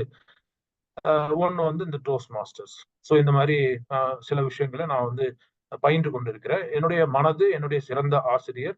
என்னுடைய மனது எனக்கு ஆசிரியராக இருந்த பொழுதும் அது எனக்கு என்ன எண்ணங்கள் கொடுத்தாலும் நான் அதன்படியே எடுத்துக்கொள்ளாமல் தெளிவாக ஆராய்ந்து அதனுடைய தன்மைகளை புரிந்து கொண்டு விளைவறிந்து செயல்படுறதுக்கு பழகி கொண்டிருக்கிறேன். நன்றி திரு உதயகுமார் ஐயா. நன்றி சொல்வேந்தர் ஜெய்சங்கர் அவர்களே, மிக சிறப்பு. அடுத்தபடியாக யார் முன்வருகிறீர்கள்? நான் பேசுகிறேன். ராகினி. நன்றி. உங்களுக்கான தலைப்பு அள்ளி கொடுக்கும் மனம். வள்ளல் அள்ளி கொடுக்கும் மனம். புரியவில்லை. அள்ளி கொடுக்கும் மனம். அள்ளி கொடுக்கும் மனம் இருக்க வேண்டும் என்றால் அவர் ஒரு வள்ளலாக இருப்பார். உங்களுக்கு தெரிந்த வள்ளலை பற்றியோ அல்லது வாரி வழங்குகின்றவர்களை பற்றியோ, என வாரி வழங்குகின்ற மனம் இருக்க வேண்டும் என்றால் வள்ளலுக்கு தான் இருக்க முடியும். ஓகே. அனைவருக்கும் வணக்கம். அள்ளி கொடுக்கும் மனம் என்ற வார்த்தையை கேட்டவுடன் எனது மனதில் தோன்றுகின்ற எண்ணங்களை நான் பேச விருப்பப்படுகிறேன். ஒருவர் பற்றி இல்லாமல் ஒவ்வொரு மனிதனும் வள்ளலாக முடியும். எப்படி வள்ளலாக முடியும்? நம்மை சுற்றி இருக்கும் மக்களுக்கு, நம் பழகும் நண்பர்களுக்கு, நம் குடும்பத்திற்கு நம்மால் எவ்வளவு செய்ய முடியுமோ அவ்வளவு செய்தால் நாமே ஒரு வள்ளலாக மாறிவிடுவோம். உதாரணமாக நண்பர்களுடன் என்ன செய்யலாம்? ஒரு நண்பர்கள் மத்தியில் கொடுத்து வாங்கும் உறவுகளை விட உண்மையாக அவர்களுக்காக நல்லது நினைக்க வேண்டும். அவர்களும் நமக்காக உண்மையாக நல்லது நினைப்பார்கள். நமது விதை விதைத்தவன் விதையறுப்பான் ஒரு பழமொழி இருக்கிறது. அதுபோல் நாம் அனைவருமே வள்ளலாக இருப்பதற்கு நமக்குள்ளே அந்த ஊற்று இருக்கிறது. ஆனால் மனிதனுடைய மனம் என்ன செய்கிறது என்றால், நாம் இதை கொடுத்தால் இது கிடைக்க வேண்டும், இதை செய்தால் இது திரும்ப வர வேண்டும் என்ற எண்ணங்களின் அமைப்பால் அதை விசாலப்படுத்தாமல் ஒரு குறுகிய மனப்பான்மைக்குள் சென்று விடுகிறோம். கொடுப்பதற்கு யோசிக்காமல், பெறுவதற்கு யோசிக்காமல், ஒரு சமூகமாக நம்மால் முடிந்ததை மற்றவருக்கு செய்ய வேண்டும், மற்றவர்களின் உதவிகளை நாம் ஏற்றுக்கொள்ள வேண்டும். அவ்வாறு செய்தால் அனைவருமே வள்ளல்தான். அனைவருக்குமானது இந்த உலகம், அனைவருக்கும் தேவையானது இந்த உலகத்தில் இருக்கிறது என்று கூறி வாய்ப்புக்கு நன்றி சொல்லி விடைபெறுகிறேன். நன்றி சொல்வேந்தர் அவர்களே. அடுத்தபடியாக முன்வருவோர் யார்? ஐயா, நான் நன்றி நன்றி. பொதுவாக சுதந்திர அதாவது விடுதலை போராட்டங்களை பற்றி கேள்விப்பட்டிருப்பீர்கள். அதிலே பங்கு கொள்ள வேண்டும் என்றால் அடிமை விலங்கொடித்த மனம் வேண்டும். அடிமை விலங்கொடித்த மனம், தியாகி, இதை பற்றி நீங்கள் கூறுங்கள். எனக்கு மிகவும் நெருக்கமான வார்த்தை விடுதலை. தமிழ் சமூகம் 2500 ஆண்டுகளாக அடிமைப்பட்டுதான் கிடக்கிறோம். இன்று வரை அப்படித்தான் இருக்கிறோம். ஐயா சொன்னது போல், தமிழா நீ பேசுவது தமிழா என கேட்கும் போதே தெரிந்து விடுகிறது. இல்லை ஐயா, நாங்கள் பேசுவது தமிழ் அல்ல, தமிழும் ஆங்கிலமும் வடமொழியும் தெலுங்கும் கன்னடமும் துளுவும் மலையாளமும் சில நேரங்களில் நாம் இந்தி மொழியை கூட கலந்துதான் இன்றைக்கு பேசிக்கொண்டிருக்கிறோம். மொழிகளிலே நாம் அடிமையானோம், உணவிலே நாம் அடிமையானோம், இன்றைக்கு நாம் அணிந்திருக்கிற உடைகளிலும் அடிமையானோம். ஏன் என்ற கேள்வி மட்டும் எழுதப்படவே இல்லை. ஒரு அடிமைக்கு நீ அடிமையாய் இருக்கிறாய் என்பதை உணர்த்தி விட்டாலே அவனுக்கு விடுதலை சாத்தியம். ஆனால் நாம் அடிமை என்பதை உணர்ந்துமே இன்னும் அடிமையாகவே இருப்பதற்கு காரணம், எங்கு பிறப்பினும் தமிழன் தமிழனே, இங்கு பிறப்பினும் தமிழன் தமிழனே. நான் அதை வேறென்று சொல்ல விரும்பவில்லை. காரணம், என் அடிமையிலிருந்து மீள வேண்டும் என்கிற எண்ணம் எல்லோருக்குமாக தான் இருக்கிறது. அதற்கான வாய்ப்பு மிக மிக குறைவாகத்தான் இருக்கிறது. அதில் ஒரு வாய்ப்பாய் சொல்வேந்தர் மன்றம் இன்றைக்கு தமிழிலிருந்து நம்மை மீட்டு குறைந்தபட்சம் பேசுவதற்காவது தமிழை அனுமதிப்போம் என்கிற ஒரு பெரிய விடயத்தோடு சொல்வேந்தர் மன்றம் தொடர்ந்து நடைபெற்று கொண்டிருக்கிறது. அடிமையிலிருந்து விடங்கொடிப்பது வெறும் கடினம் அல்ல, மிக மிக எளிதானது. அதற்கு ஒன்றே ஒன்று வேண்டும், மனம். மனம் வைத்தால் நாம் அடிமை தலையிலிருந்து வெளியேறலாம். இன்றைய சொல்லும் அதுதான் என்று நினைக்கிறேன். வாய்ப்பளித்தமைக்கு நன்றி. நன்றி சொல்வேந்தர் அவர்களே. இங்கே ஒரு திருத்தத்தை கூட சொல்ல விரும்புகிறேன். தமிழில் கலந்திருக்கும் மொழிகள் என்று பல மொழிகளை சொன்னீர்கள். ஆனால் 2 மொழிகள் தான் கலந்திருக்கிறது, வடமொழியும் ஆங்கிலமும் தான். நீங்கள் சொன்ன மற்ற மொழிகள் எல்லாம் தமிழிலிருந்து பிறந்த மொழிகள் தான். உண்மை உண்மை. நன்றி. அடுத்தபடியாக உடனடி பேச்சுக்காக முன் வருவோர் யார்? யாரும் வரவில்லை என்றால் நான் வருகிறேன். பட்டாபிராமன். உங்களுக்கான தலைப்பு உயிர் காக்கும் மனம். உயிர் காக்கும் மனம், மருத்துவர். உயிர் காக்கும் மனம், மருத்துவர்.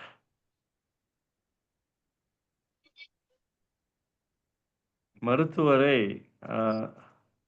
ஆசிரியரை முதற்கடவுள் என்று சொல்வோம். மருத்துவரை இரண்டாவது கடவுள் என்று சொல்லலாம். ஏன் ஆசிரியர் முதற்கடவுள்? அந்த மருத்துவமும் ஒரு ஆசிரியர் தான் போதிக்கிறார். அதனால் ஆசிரியருக்கு தனி சிறப்பு. அவர் நமக்கு கல்வி என்னும் உயிரை தருகிறார், பண்பு என்னும் உயிரை தருகிறார். பல பல விஷயங்களில் அவர் நமக்கு குருவாயிருக்கிறார். ஆனால் நீங்கள் கொடுத்த தலைப்பு குறிப்பாக மருத்துவர். ஏன் மருத்துவர்? பிறப்பு நம் கையில் இல்லை, இறப்பு நம் கையில் இல்லை. நான் சிகாகோவில் பிறக்கணும், இல்லை சுவிட்சர்லாண்டில் இறக்கணும் அப்படின்னு என்னால் முடிவு செய்ய முடியாது. பிறப்புக்கும் இறப்புக்கும் இடைப்பட்ட வெளி பகுதியே வாழ்க்கை. வாழ்க்கை என் கையில் உள்ளது. அந்த வாழ்க்கையை, என் கையில் உள்ள வாழ்க்கையை நன்றாக வாழ வேண்டும் என்றால் மிக மிக முக்கியம் மனம். மனத்திலிருந்து தான் எண்ணங்கள் உருவாகின்றன, எண்ணங்கள் சொற்களாக வருகின்றன, சொற்கள் ஆக்ஷன் என்ன சொல்லலாம் தமிழில், ஒரு செயலாக வருகிறது. அதன் மூலம் நமக்கு ஒரு விளைவு கிடைக்கிறது. ஆனாலும் ஒரு நாள் இறக்கத்தான் வேண்டும். அது மூப்பினால் இயற்கை முறையில் மரணம் அடைந்தால் கவலை இல்லை. ஆனால் இடைப்பட்ட பகுதியில் நோய் என்று ஒன்று வருகிறது, விபத்து என்று வருகிறது. அச்சமயத்தில் உயிர் நமக்கு மிகவும் முக்கியம். உயிரை காக்க வேண்டும். அது என் கையில் கிடையாதே, எனக்கு தெரியாதே அந்த மருத்துவ அறிவு. அதனால் மருத்துவர் என்று ஒரு இடம் சென்று என்ன நோயை போக்கிக் கொள்கிறேன், அல்லது விபத்திலிருந்து சிகிச்சை பெற்று பழையபடி வாழ்க்கைக்கு வருகிறேன். அதனால் மருத்துவர் ஆசிரியரை விட ஒரு படி மேல் செல்கிறார். ஏனால் ஆசிரியருக்கும் நோய் வரலாம், ஆசிரியருக்கும் விபத்து ஏற்படலாம். அந்த ஆசிரியர் மருத்துவரிடம் வருகிறார். ஆகவே மருத்துவர் தெய்வத்திற்கு சமமானவர்கள். திரும்ப உங்களிடம் ஒப்படைக்கிறேன். நன்றி ஐயா. இது எதிர்பாராத விதமாக இந்த தலைப்பு உங்களுக்கு கிடைத்தது. ஏனென்றால் இந்த மருத்துவம் என்பது மருத்துவத்தோடு தொடர்புடையவர்கள். நீங்கள் ஏற்கனவே மருந்தாளுநராக உங்களுடைய பணியில் இருந்திருக்கிறீர்கள். இது எதிர்பாராத விதமாக உங்களுக்கு அமைந்த தலைப்பு. நன்றி. அடுத்து யார் பேச முன்வருகிறீர்கள்?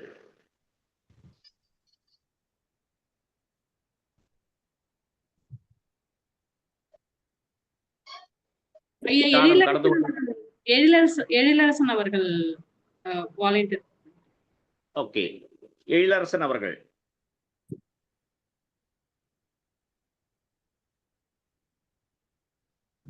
ஐயா, உங்களுக்கான தலைப்பு மாசற்ற மனம். மாசற்ற மனம்.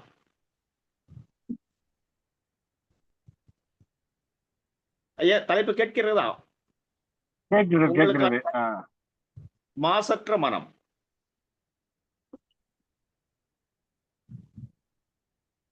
நன்றி. இணைய தமிழ் அவைக்கு மீண்டும் எனது பணிவான மாலை வணக்கங்கள். மாசற்ற மனம். மாசற்ற மனம் அப்படின்னு ஒண்ணு இருந்தா என்னெல்லாம் வரும் தெரியுங்களா?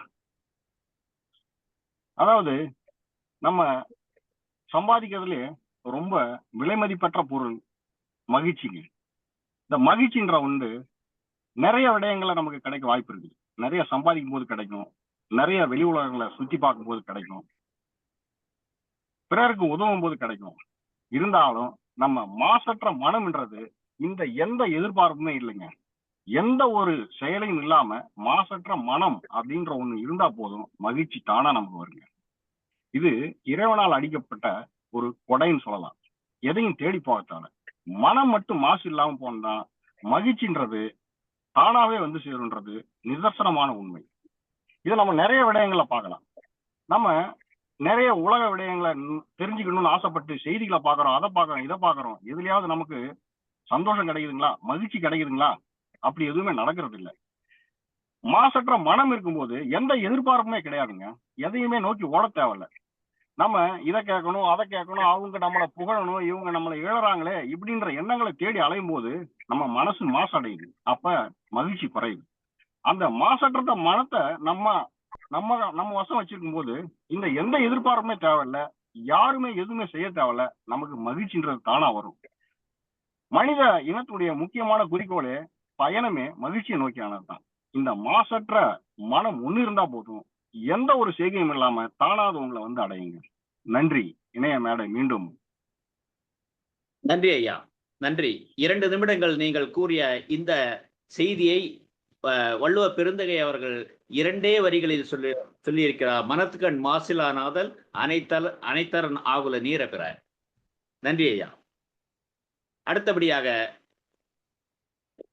சொல்வேந்தர் கேத்ரின் பேரை சொல்லுங்கள். சொல்வேந்தர் கேத்ரின் அவர்கள் இருக்கின்றார்கள். வாருங்கள், உங்களுக்கான தலைப்பு. உங்களுக்கான தலைப்பு மனம் ஒரு குரங்கு. நன்றி ஐயா. மனம் ஒரு குரங்கு. இது ஒரு சிறந்த தலைப்பு. ஏனென்றால் இது அனைவராலும் எதிர்கொள்ளப்படும் ஒரு சூழ்நிலை. ஸோ எல்லாருக்குமே ஒரு நிமிஷத்தில் நம்முடைய மைண்ட், அதாவது நம்முடைய மனம் வந்து ஒரு ஆயிரக்கணக்கான சிந்தனைகளை அள்ளி தெளிக்கிறது. இன்றைய சூழ்நிலையில் நாம் மனதை கட்டுப்படுத்துவதற்கு எண்ணிறந்த வழிகள் இருக்கிறது. அதை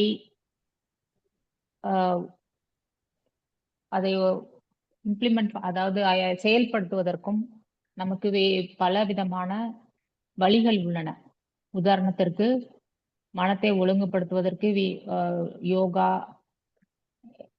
தியானம், ஆன்மீகம் என்று பல முறைகள் இருக்கிறது. ஸோ மனம் என்ற ஒரு குரங்கை நாம் கட்டுப்படுத்துவது நம்முடைய கைகளில் தான் இருக்கிறது. சொல்வேந்தர் ஜெய்சங்கர் அவர்கள் முதல் பேச்சில் கூறியது போல மனதினுடைய ஒளியை, அதாவது மனதினுடைய சிந்தனைகளினுடைய ஓட்டத்தை நாம் உணர்ந்து கொள்வோமானால் அதை பகுத்தறியும் அந்த சக்தியை நாம் பெற்றுக்கொள்வோம். அது நல்லபடியான சிந்தனையா அல்லது தவறான சிந்தனையா, அது நமக்கு பிரயோஜனப்படுகின்ற சிந்தனையா என்று நாம் அதை ஆராய்ந்து அதன் பிரகாரம் முடிவெடுக்கக்கூடிய ஒரு சக்தியை நாம் ஆராய்ந்து பெற்றுக்கொள்வோம். ஸோ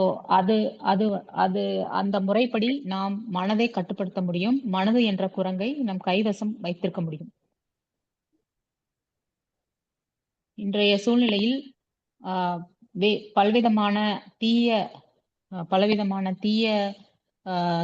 சிந்தனைகளும் பலவிதமான தீய சக்திகளும் நாட்டில் உருவெடுத்திருக்கிறதுக்கு காரணம் மக்கள் தங்களுடைய மனங்களை மனம் போன போக்கில் வாழ்வதனால்தான்.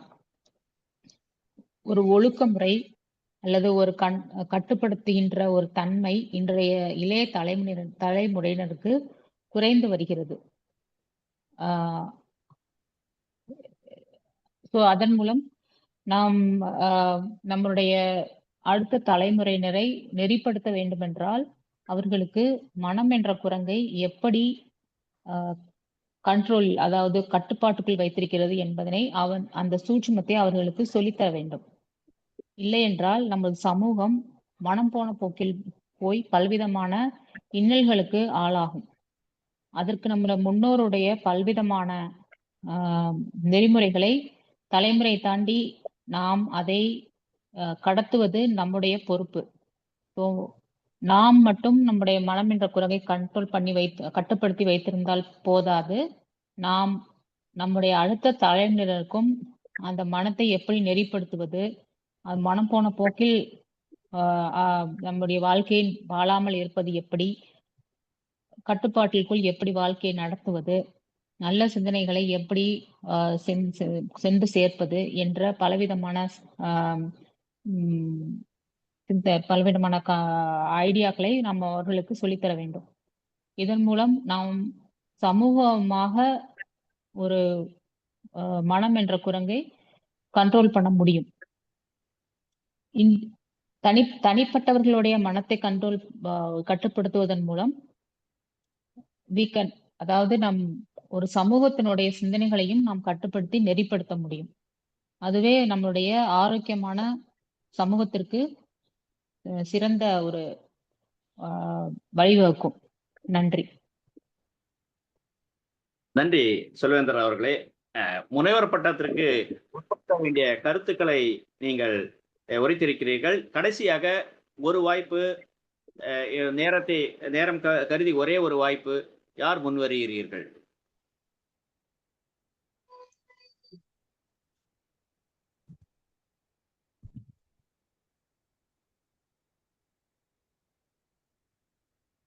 நேரம் கடந்து கொண்டிருக்கிறது.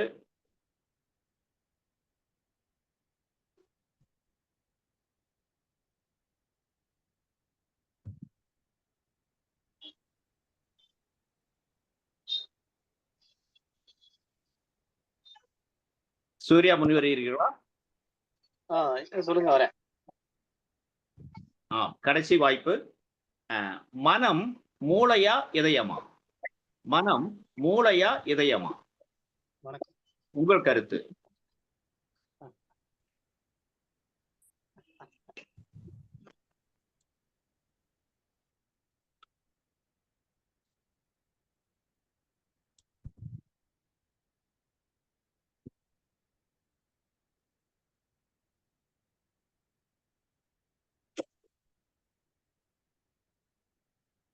நேரம் கடந்து கொண்டிருக்கிறது.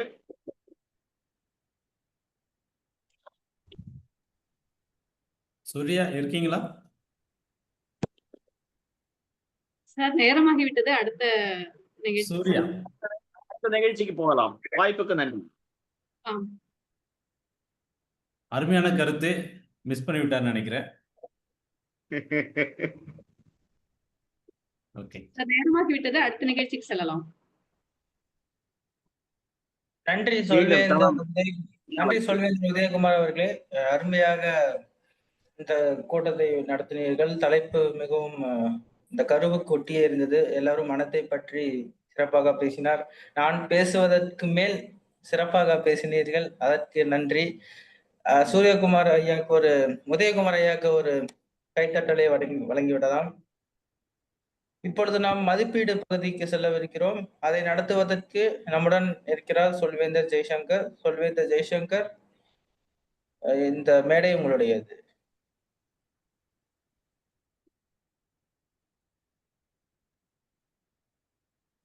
ஐயா, உங்களுடைய ஆடியோவை அன்மியூட் செய்ய மாட்டேன்.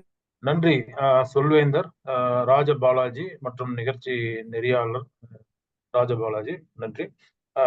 இன்றைய கூட்டத்தினுடைய பொது மதிப்பீட்டாளர் என்கின்ற முறையில் என்னுடைய பொது மதிப்பீட்டாளர் உரையினை வழங்குவதற்கு முன்பு என்னுடைய ஆயத்தப்படை குழு அவர்களுடைய கண்காணிப்பு, அவர்களுடைய பணியை நிறைவு செய்யுமாறு நான் ஒருவராக அழைக்கின்றேன். முதலிலாக நேர கணக்காளர் சொல்வேந்தர் பாலா, உங்களை அழைக்கின்றேன். உங்களுடைய நேர கணக்காளர் பணியினை நிறைவு. மதிப்பீடு பகுதி இன்னும் முடியவில்லை. மதிப்பீடு பகுதி முடிஞ்சதுக்கு அப்புறம் தான் நேர கணக்காளரை அழைப்போம். ஜெய்சங்கர் அவர்களை உங்களையும் நான் மதிப்பிட வேண்டும். நீங்கள் செய்த பிறகுதான் நானும் தங்களை பற்றியும் நேரத்தை அழைப்பேன். ஓகே. இப்போ முதலாவதாக பொது மதிப்பீட்டாளருடைய உரையை முடிக்கணுமா? இப்பொழுது நீங்கள் மதிப்பீட்டாளரை அழைக்க வேண்டும். உரை மதிப்பீட்டாளரை. Correct, sorry. ஓகே, தவறுக்கு மன்னிக்கவும். இந்த மாதிரி ஆயத்த உரை மதிப்பீடு, அதை மறந்து விட்டேன். ஆயத்த உரை மதிப்பீடு, முதல் ஆயத்த உரை மதிப்பீடு சொல்வேந்தர் சூர்யா அவர்கள் பேசிய பேச்சிற்கு அவருடைய சுகாசினி அவர்களை முதலாவதாக அழைக்கின்றேன். இவ்வாறாக என்னுடைய பொது மதிப்பீட்டை துவங்குகின்றேன். சுகாசினி, உங்களுடைய மதிப்பீட்டை வழங்குமாறு கேட்டுக்கொள்கிறேன். நன்றி சொல்வேந்தர் ஜெய்சங்கர் அவர்களே. அனைவருக்கும் மீண்டும் மாலை வணக்கம். எனது மதிப்பீடு சொல்வேந்தர் சூர்யா அருமையான தலைப்பு. சிந்திக்க வைத்த சினிமா, சீடனை சிறப்பாக்கிய குரு. என்ன ஒரு கவிதை நயம் உங்களுடைய உரையாடலின் தலைப்பு. நீங்கள் உரையாடிய விதம், கணினி பேச்சுக்கான அனைத்து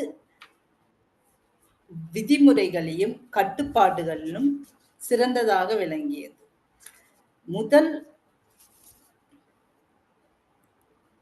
முதல் திட்ட நோக்கம் தங்களை பற்றி அறிமுகப்படுத்திக் கொள்வது.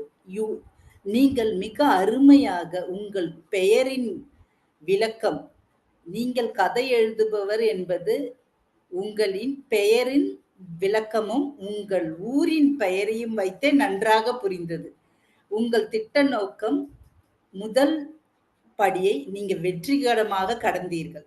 உரையாடலின் போது நம்பிக்கையோடு பேசும் திறன் மிக உருக்கமாகவும் நன்றாகவும் அருமையாகவும் இருந்தது. தொலைக்காட்சி பலர் அவர்களை தொலைத்தார்கள். உங்கள் வாழ்க்கையின் அனுபவம் எதிர்மறையாக நீங்கள் உங்கள் குரு செய்த சொன்ன கோட்பாட்டின்படி உங்களின் வாழ்க்கை திறனை மாற்றியது தொலைக்காட்சி. என்ன ஒரு கலை நயத்தோடு நீங்கள் உங்கள் கதையை எங்களுடன் பகிர்ந்து கொண்டீர்கள். அதே போல் ஒவ்வொரு படிகள், உங்கள் வாழ்க்கையின் ஒவ்வொரு படிகளையும் உயர்நிலைகளும் அருமையாக வர்ணித்தீர்கள். உங்களுடைய கல்லூரி படிப்பினையும் உங்கள் வேலையை பற்றியும் உங்களின் குருவும் உங்களை உயர்த்தியதை பற்றியும் ஒவ்வொரு நிலைகளிலும் என்னுடைய வாழ்க்கையில் நடந்த நிகழ்வுகளை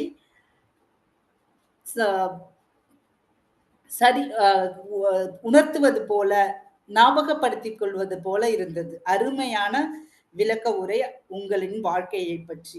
அதிலும் ஒரு கருத்து வேறு, ஒரு கருத்து என்னவென்றால், எதிலும் மனம் இருந்தால் எந்த கெடுதலான விஷயத்திலிருந்தும் நம்ம கற்றுக்கொண்டு முன்னேறலாம் என்ற ஒரு மெசேஜ். தொலைக்காட்சியில் பலர் அவர்களை தொலைத்தார்கள். தொலைக்காட்சியின் மூலம் நீங்கள் உங்களை வாழ்க்கையை உயர்த்தி இருக்கிறீர்கள். இது உங்கள் வாழ்க்கையில் இருந்து நான் கற்றுக்கொண்ட ஒரு கருத்து. உங்கள் திருப்பு முனைக்கு உங்கள் குரு செல்வா அண்டு சினிமா. மனம் இருந்தால் மார்க்கம் உண்டு. பலன்கள். உரையின் தலைப்பு தொடக்கம் கவனத்தை ஈர்க்கும் வகையில் இருந்தது. சொல்வளம் சிறந்ததாய் இருந்தது. பார்வையாளர்களுடன் தொடர்பு ஏற்படுத்தும் விதம் பாராட்டத்தக்கது. வரிசைப்படுத்தியது மிகவும் அருமை. மேம்படுத்த வேண்டியவை சில இடங்களில் மென்மையான இடைவெளிகள் இருந்தால் சிறப்பு. நின்ற நிலையில் உரையாடல் இருந்தால் நன்றாக இருந்திருக்கும். உரையின் முடிவில் ஒரு தாக்கமான முடிவு இருந்தால் அது பார்வையாளர்கள் மனதில் நீடித்திருக்கும். இது எனது தனிப்பட்ட மேம்படுத்த வேண்டியவை. மனம் இருந்தால் மார்க்கம் உண்டு. முதலாவது உரையாக இருக்க மிகவும் நன்றாக அமைந்த உங்களின் பயணம் மேலும் சிறக்க எனது வாழ்த்துக்கள். சூர்யா. நன்றி.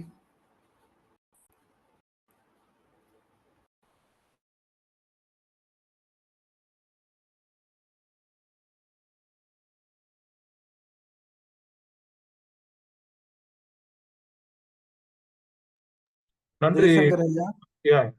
நன்றி திரு சொல்வேந்தர் சுகாசினி அவர்களே, உங்களுடைய உரை மதிப்பீட்டிற்கு நன்றி. அடுத்ததாக சொல்வேந்தர் ஆயுத உரை பேசிய சொல்வேந்தர் பட்டாபிராமன் அவர்களை மதிப்பீடு செய்த சொல்வேந்தர் பாண்டியன் உங்களுடைய மதிப்பீட்டு உரையினை நல்குமாறு கேட்டுக்கொள்கிறோம்.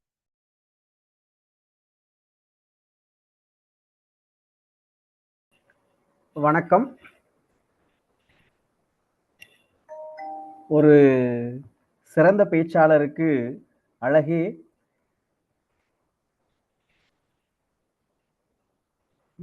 மக்கள் உங்களை யார் உற்று கவனிக்கிறார்களோ மேடையை கவர்வது என்று சொல்லுவார்கள். மேடையை கவருகிற வகையில் முதலாக அவர் கேள்விகளோடு ஆரம்பித்ததே எல்லோரும் கற்றுக்கொள்ள வேண்டிய உரையின் அடிப்படை. மிகப்பெரிய பேச்சாளர்களாக இருக்கக்கூடிய எத்தனையோ பேர் இந்த கேள்வி கேட்கும் பழக்கத்தையே இன்றைக்கு மறந்து போய்விட்டார்கள். என்ன செய்தி சொல்ல வருகிறார்களோ அதை மடமடமடவே பேசிவிட்டு அவர்கள் சொல்ல வந்த கருத்தை மட்டும் திணித்து விட்டு போகிற உரைநடையில் இன்றைக்கு அவர்கள் கேள்வியோடு ஆரம்பித்தது மிக அருமை. ஒரு திரைக்கதையை பார்த்ததற்கான நடிப்பும் சிவாஜி கணேசனை விட மிஞ்சிவிடக்கூடிய குரல் வளமும் ஐயாவிற்கு அமைந்தது இயற்கையிலேயே மிகவும் அற்புதமான விஷயம். சிறந்த குரல், ஐயாவினுடைய குரல் மிக மிக அருமையான குரல். அந்த குரலுக்கேற்ற வார்த்தைகளை அவர் தொடுத்ததுதான் ஒரு மலரில் மாலைகளை, ஒரு மலர் மாலைக்கு பூக்களை தொடுப்பது போல வார்த்தைகளை தொடுத்தார். உண்மையிலே எனக்கு மிகவும் பிடித்திருந்தது.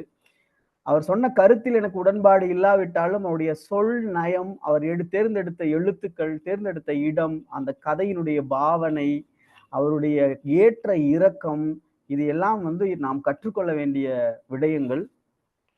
முழுவதுமாக ஒரே ஒரு வார்த்தை எனக்கு தெரிந்து பிரிட்டிஷ்காரன் அப்படிங்கிற ஒரே ஒரு வார்த்தையை மட்டுமே ஆங்கிலத்தில் பயன்படுத்தினார். உரை முழுவதும் முழுக்க முழுக்க தமிழும் வடமொழியும் கலந்துதான் பேசினார். அதில் பெரும்பான்மையான இடங்களை தமிழ் ஆக்கிரமித்திருந்தது. மிக்க மகிழ்ச்சி. தலைப்புக்கு ஏற்ற அந்த கதை அப்படி என்பது மட்டும் எனக்கு ஒரு சற்று குழப்பம்.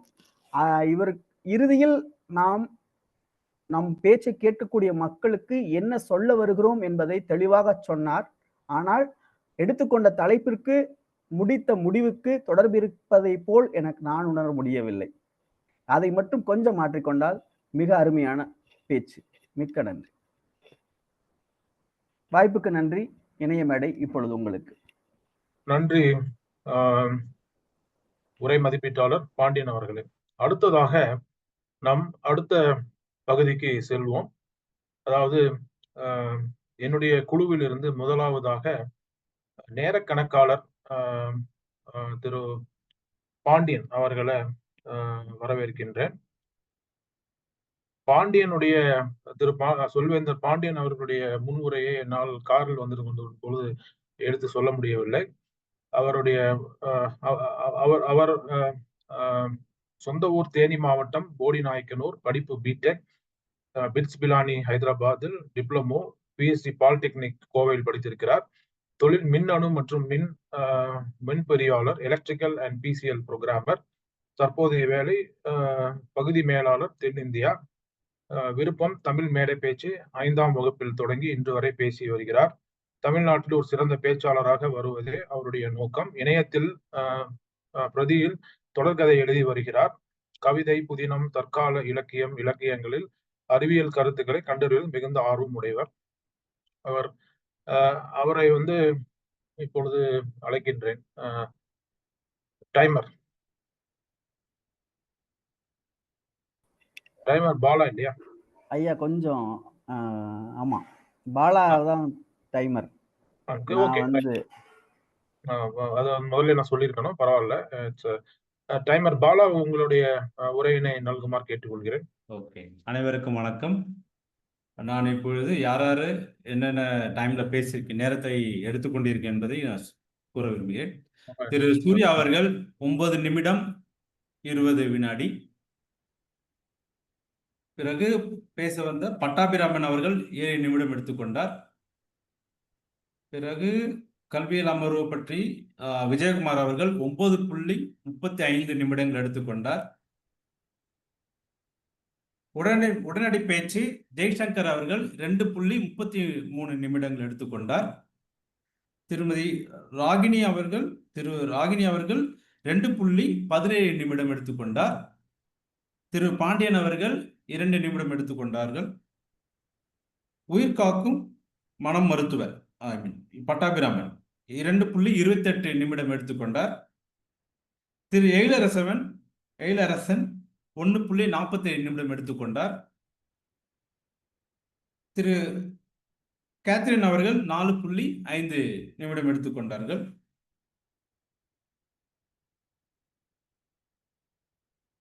மதிப்பீடு பேச்சு சுகாசினி அவர்கள் 4.1 நிமிடம் எடுத்துக்கொண்டார்கள். பாண்டியன் அவர்கள் 2 நிமிடம் எடுத்துக்கொண்டார்கள். நன்றி, வணக்கம்.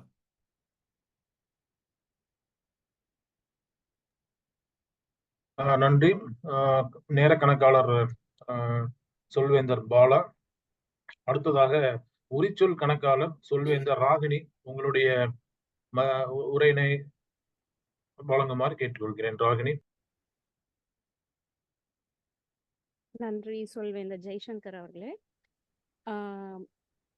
சொல்வேந்தர் பட்டாபிராமன் அவர்கள் பட் என்ற ராகினி, வார்த்தையை நீங்க பேசுவது எங்களுக்கு எதுவும் கேட்கவில்லை. கேட்கலையா? மற்றவங்களுக்கு கேட்கலன்னு கொஞ்சம் சொல்லுங்க. எனக்கு கேட்கின்றது ராஜபாலாஜி. கேக்குதுங்களா? கேக்குது. நீங்க பேசுறது கேக்குது. ஓகே. பட்டாபிராமன் அவர்கள் ஒரு நிரப்பு வார்த்தையை உபயோகித்திருக்கிறார். 2 ஆ உ இம் அந்த வார்த்தைகள் 2 முறை உபயோகித்திருக்கிறார்.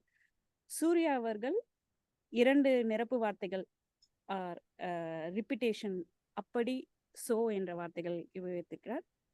10 முறை ஆ உ ஏ என்ற சொற்களை உபயோகித்திருக்கிறார். அதில் ஆ என்ற சொல் அதிகமாக உபயோகித்திருக்கிறார். நன்றி. நன்றி. சொல்வேந்தர் ராகினி, உங்களுடைய உரிச்சொல் கணக்காளர் பணியினை நிறைவு செய்ததற்கு நன்றி.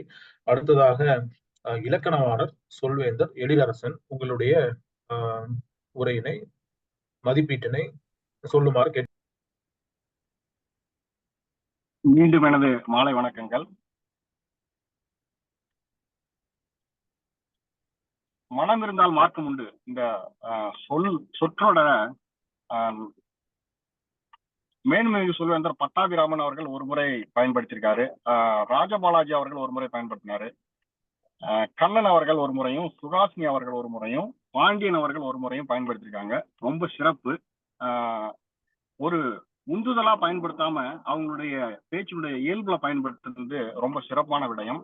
அதுக்கு அடுத்தபடியா மேன்மிகு சொல்வேந்தர் பட்டாபிராமன் அவர்கள் பூலாகம், மஞ்சம் அப்படின்ற ஒரு சிறப்பான சொல்லாடலை பயன்படுத்தினாரு. ரொம்ப அருமையாகவும் கேட்கறதுக்கு இனிமையாகவும் இருந்தது. அதுக்கடுத்து கண்ணன் அவர்கள் சிறப்பாகவும் ரொம்ப அருமையா இருந்ததுங்க. காதுக்கு ரொம்ப இனிமையாகவும் கன்னத்துல பலார் நிறைய மாதிரி வழியாகவும் இருந்தது. ஏன்னு கேட்டீங்கன்னா, அவ்வளோ தமிழ் சொற்களை நாம பயன்படுத்துறதை விட்டுட்டு ஆங்கில சொற்களையும் மற்ற மொழி கலப்பினைகளையும் பயன்படுத்தி பேசுவியான்னு போட்டு அடிச்சாரு நம்மள. உண்மையிலே உரைக்கும்படியா சொன்னாருங்க. அவருடைய வேலை கண்டிப்பா தொடரணும். யார் கேட்கறாங்களோ கேட்கலையோ, ஐயா தயவு செஞ்சு தொடருங்க. இதை எப்படியாவது 4 பேருக்கு போய் சேரும் என்ற மாதிரி இருக்கிறவங்களுக்கு. ரொம்ப அருமையான ஒரு அமர்வு. வாழ்த்துக்கள்.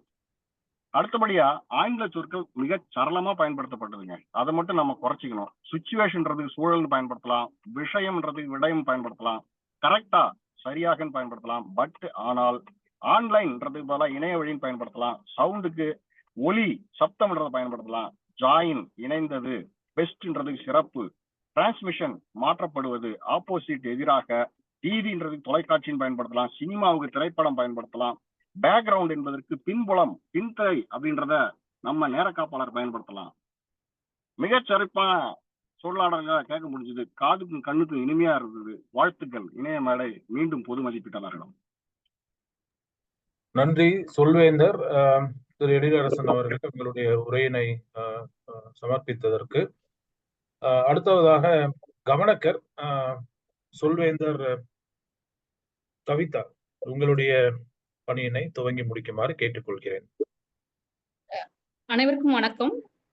நான் 3 கேள்விகள் குறித்து வைத்துள்ளேன். மேன்மைமிகு சொல்வேந்தர் பட்டாபிராம் அவர்களின் உரையிலிருந்து தலைமை என்றால் நினைவுக்கு வருபவை மரம், மலர், விலங்கு. தலைமை பற்றி சொல்லும் பொழுது நினைவுக்கு வருபவை மரம், மலர், விலங்கு. மரம். என்ன மரம்? அரச மரம்.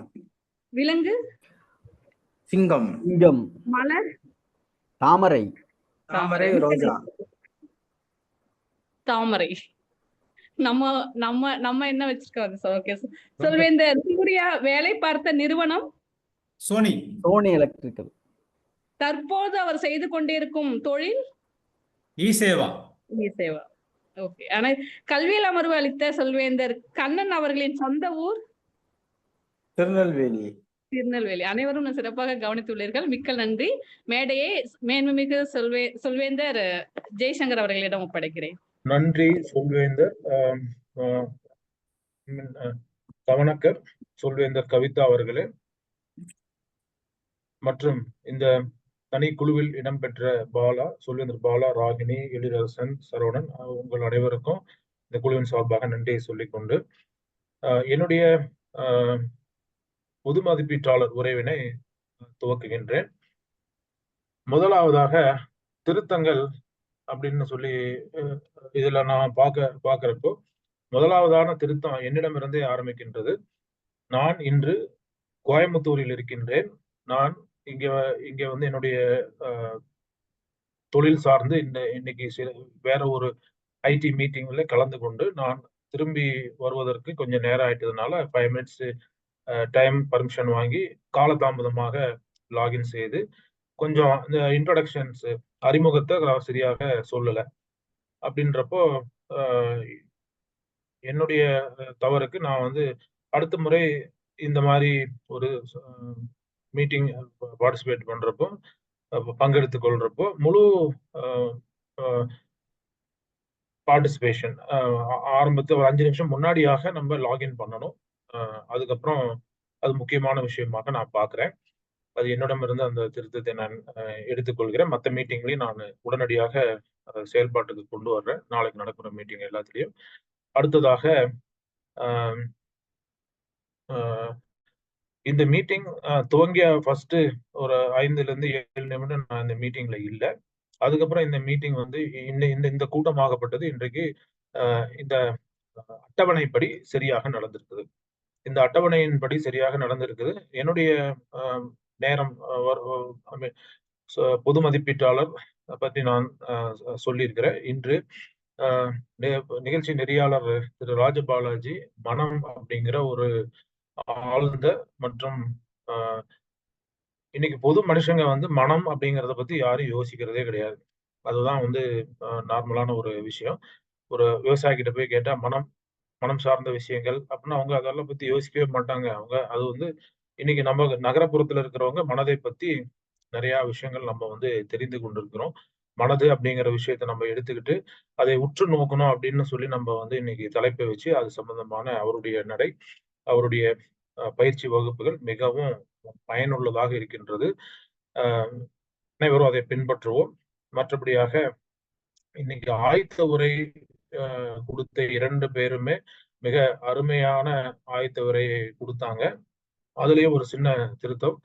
அந்த அட்டவணையின்படி நம்ம கொஞ்சம் இங்க பிரசண்டா இருந்தா ஒரு முதல்ல சொல்வேந்தர் சூர்யா அவர்கள் பேசியிருக்கலாம். அதுக்கப்புறம் நம்ம அவருடைய கனெக்ஷன் இஷ்யூ இருந்தது, அது தவிர்க்க முடியாதது.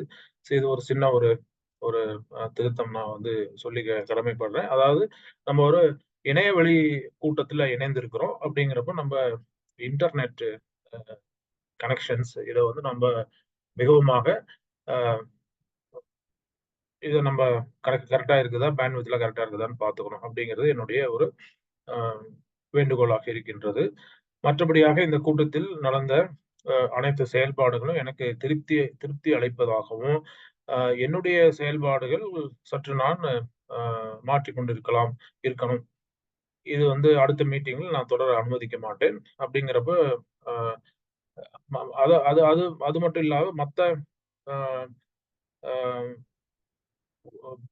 பொது மதிப்பீட்டால் இந்த இது உரை மதிப்பீடு செய்தவர்களுடைய உரைகளும் சரியாக இருந்தது. மற்றபடி இந்த கல்வியல் அமர்வும் மிகவும் அருமையாக இருந்தது. அனைவருக்கும் ஒரு பாடமாகவும் உந்துதலாகவும் இருந்தது. மற்றும் உடனடி பேச்சு அது வந்து வழக்கம் போல ஐயா அவர்கள் மிகுந்த அருமையான தலைப்புகளை கொண்டு வந்து அனைவரையும் சிந்திக்கவும் செயலாற்றவும் திருத்திக் கொள்வதற்கும் உண்டான ஒரு ஒரு ஒரு ஒரு உடனடி பேச்சு அப்படிங்கிறத மட்டும் இல்லாம அது வந்து ஒரு லெசன் அப்படிங்கிற மாதிரி அவர் வந்து வகுப்பு அப்படிங்கிற மாதிரி தான் நான் அதை வந்து இன்னைக்கு கண்காணிச்சிருக்கிறேன். மற்றபடியாக அனைத்து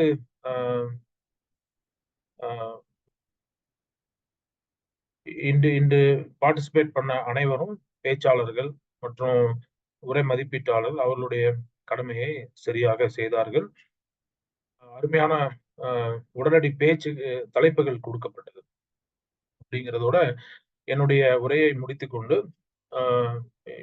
இன்றைய மீட்டிங் நம்ம வழக்கமாக நம்ம வந்து பார்த்துட்டு இருக்கிறது 9 மணிக்கு நம்ம முடிக்க வேண்டிய மீட்டிங் சில நேரம் 10 மணி வரைக்கும் கூட போகுது. அதனால அதை நேரத்துல கணக்கு கொண்டு நான் வந்து இந்த பொது மதிப்பீட்டாளர் அப்படிங்கிற என்னுடைய உரையை முடித்துக் கொண்டு என்னுடைய இந்த இணையவழி மேடையை மறுபடியுமாக நிகழ்ச்சி நெறியாளர் திரு ராஜபாலாஜி அவர்களிடம் ஒப்படைக்கின்றேன். அனைவருக்கும் நன்றி.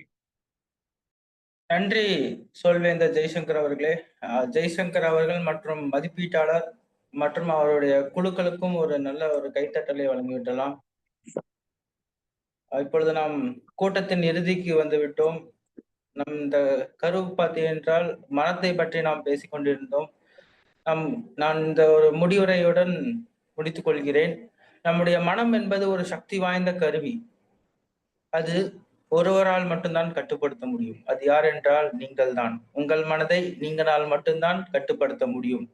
உங்களுடைய மனம் உங்களுக்கு நண்பனாக இருப்பதும் எதிரியாக இருப்பதும் உங்களுடைய கைகளில் தான் இருக்கிறது, வேறு யாருடைய கைகளிலும் இல்லை. உங்களுடைய மனம் உங்களுடைய கட்டுப்பாட்டில் தான் இருக்கிறது என்று சொல்லி கூறி இந்த மேடையை மீண்டும் இந்த தலைவரிடமே ஒப்படைக்கிறேன். நன்றி, வணக்கம். சொல்வேந்தர் கவிதா, மேடை உங்களுடையது. நன்றி ராஜபாலாஜி அவர்களே. ராஜபாலாஜிக்கு ஒரு பெரிய கைத்தட்டல் கொடுக்கலாம். ஒரு நல்ல தலைப்பு, அனைவருக்கும் ஒரு சிறந்த கருத்தை வழங்கியதற்காக. இன்று கலந்து கொண்ட அனைவருக்கும் நன்றியை தெரிவித்துக் கொள்கிறேன். நம்ம விரைவாக இன்றைய நிகழ்ச்சியின் குறிப்பு பற்றி போகலாம். கேத்ரின் அவர்கள் இன்றைய நிகழ்ச்சியை பற்றி தெரிவிக்கலாம். ஏற்கனவே 15 நிமிடம் கால தாமதமாகிவிட்டது. இன்றைய நிகழ்ச்சி ஒரு நல்ல தலைப்பு. என்னால் வந்து முழுமையாக மீட்டிங் அட்டன் பண்ண முடியவில்லை. நான் லேட்டாக தான் ஜாயின் பண்ணினேன். ஜாயின் பண்ணதுக்கு அப்புறத்திலிருந்து வந்த அனைத்து கருத்துக்களுமே மிக சிறந்ததாக இருந்தது. சிறப்பாக தமிழை எப்படி உபயோகப்படுத்துவது, தமிழா நாம் பேசுவது தமிழா, அந்த கருத்து எனக்கு மிகவும் பிடித்ததாகவும் ஒரு ஐ ஓப்பனர், அதாவது ஒரு விழிப்புணர்வை கொடுப்பதாகவும் இருந்தது. அந்த வகையில் நம் கான்சியஸுடன், அதாவது நம்மளுடைய சிந்தனையை பேசும் பொழுது நாம் எப்படி தமிழ் முழுமையாக பேசுவது என்ற நோக்கத்தோடு நாம் பேச ஆரம்பிப்பதற்கு அது ஒரு விழிப்புணர்வு பதிவாக இருந்தது. அதற்காக மிக்க நன்றி. இரண்டாவதாக, உடனடி பேச்சு எனக்கு கொடுக்கப்பட்டதும் என்னையால் அந்த டைமர் ஸ்கிரீனை பார்க்க முடியவில்லை. அதனால் நான் சற்று அதிகமாக பேசியதாக பின்னர் உணர்ந்தேன். ஸோ அந்த கரெக்ஷன் ஐ ஹாவ் டு, நான் வந்து அதை செக் பண்ணணும். இனிமேல் வெனவர் டாபிக் கொடுத்த உடனே நான் வந்து டைமர் எனக்கு தெரியறாங்களா அப்படின்னு நான் முதல்ல செக் பண்ணிக்கணும். அதை என்னுடைய கருத்தாக தெரிவித்துக் கொள்கிறேன். மற்றபடி அனைத்து கருத்துக்களும் சிறந்ததாக இருந்தது. உடனடி பேச்சில் இருந்த அனைவரும் சிறப்பாக பேசினார்கள். அவர்களுடைய எண்ண பதிவுகளும் சிறப்பாக இருந்தது. நன்றி. மிக்க நன்றி கேத்ரின் அவர்களே. அடுத்ததா எழிலரசன் ஐயா, நீங்க ஏதாவது கருத்து தெரிவிக்கிறீங்களா இந்த நிகழ்ச்சியை பத்தி? இல்லைங்க, ரொம்ப சிறப்பான கூட்டம். அந்த பேசுவது தமிழா பேசினாருங்களா, கண்ணன் அருமையா பேசினாரு. முடிஞ்சா அவருடைய நம்பரை கொஞ்சம் பகிர சொல்லுங்க, நான் தனியா அவர்கிட்ட பேசணும்னு ஆசைப்படுறேன். சிறப்பான கூட்டம், வாழ்த்துக்கள். யாரோட நம்பருங்க ஐயா? அவரு கண்ணன் அவர்கள். நிச்சயமா நான் உங்களுக்கு அனுப்பி வைக்கிறேன். நான் நிச்சயமா அனுப்பி வைக்கிறேன். ரொம்ப நன்றிங்க ஐயா. ரொம்ப நன்றி, ரொம்ப நன்றி. வேற யாராவது இந்த நிகழ்ச்சியை பத்தி? பாலமுருகன், உங்களுடைய முதல் முறை நேர கணக்காளர், அதை பத்தி ஏதாவது தெரிவிக்க விரும்புறீங்களா? உங்களுடைய அனுபவம் எப்படி இருந்தது என்று?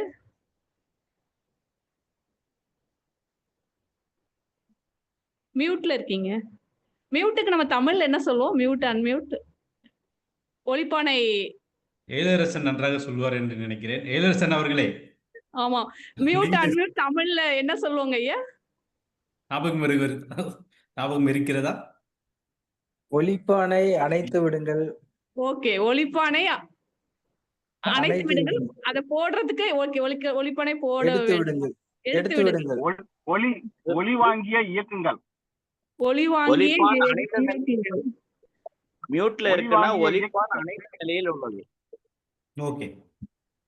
எழிலரசன் ஐயா அவர்கள் நமது நிகழ்ச்சியில் பயன்படுத்தப்படும் வார்த்தைகளுக்கு தமிழ் வார்த்தை ஒரு தமிழ் பேங்க் மாதிரி நமக்கு அனுப்புவார். ஐயா, நீங்க அதை நிச்சயமா எங்களுக்காக பண்ண வேண்டும், செய்ய வேண்டும்.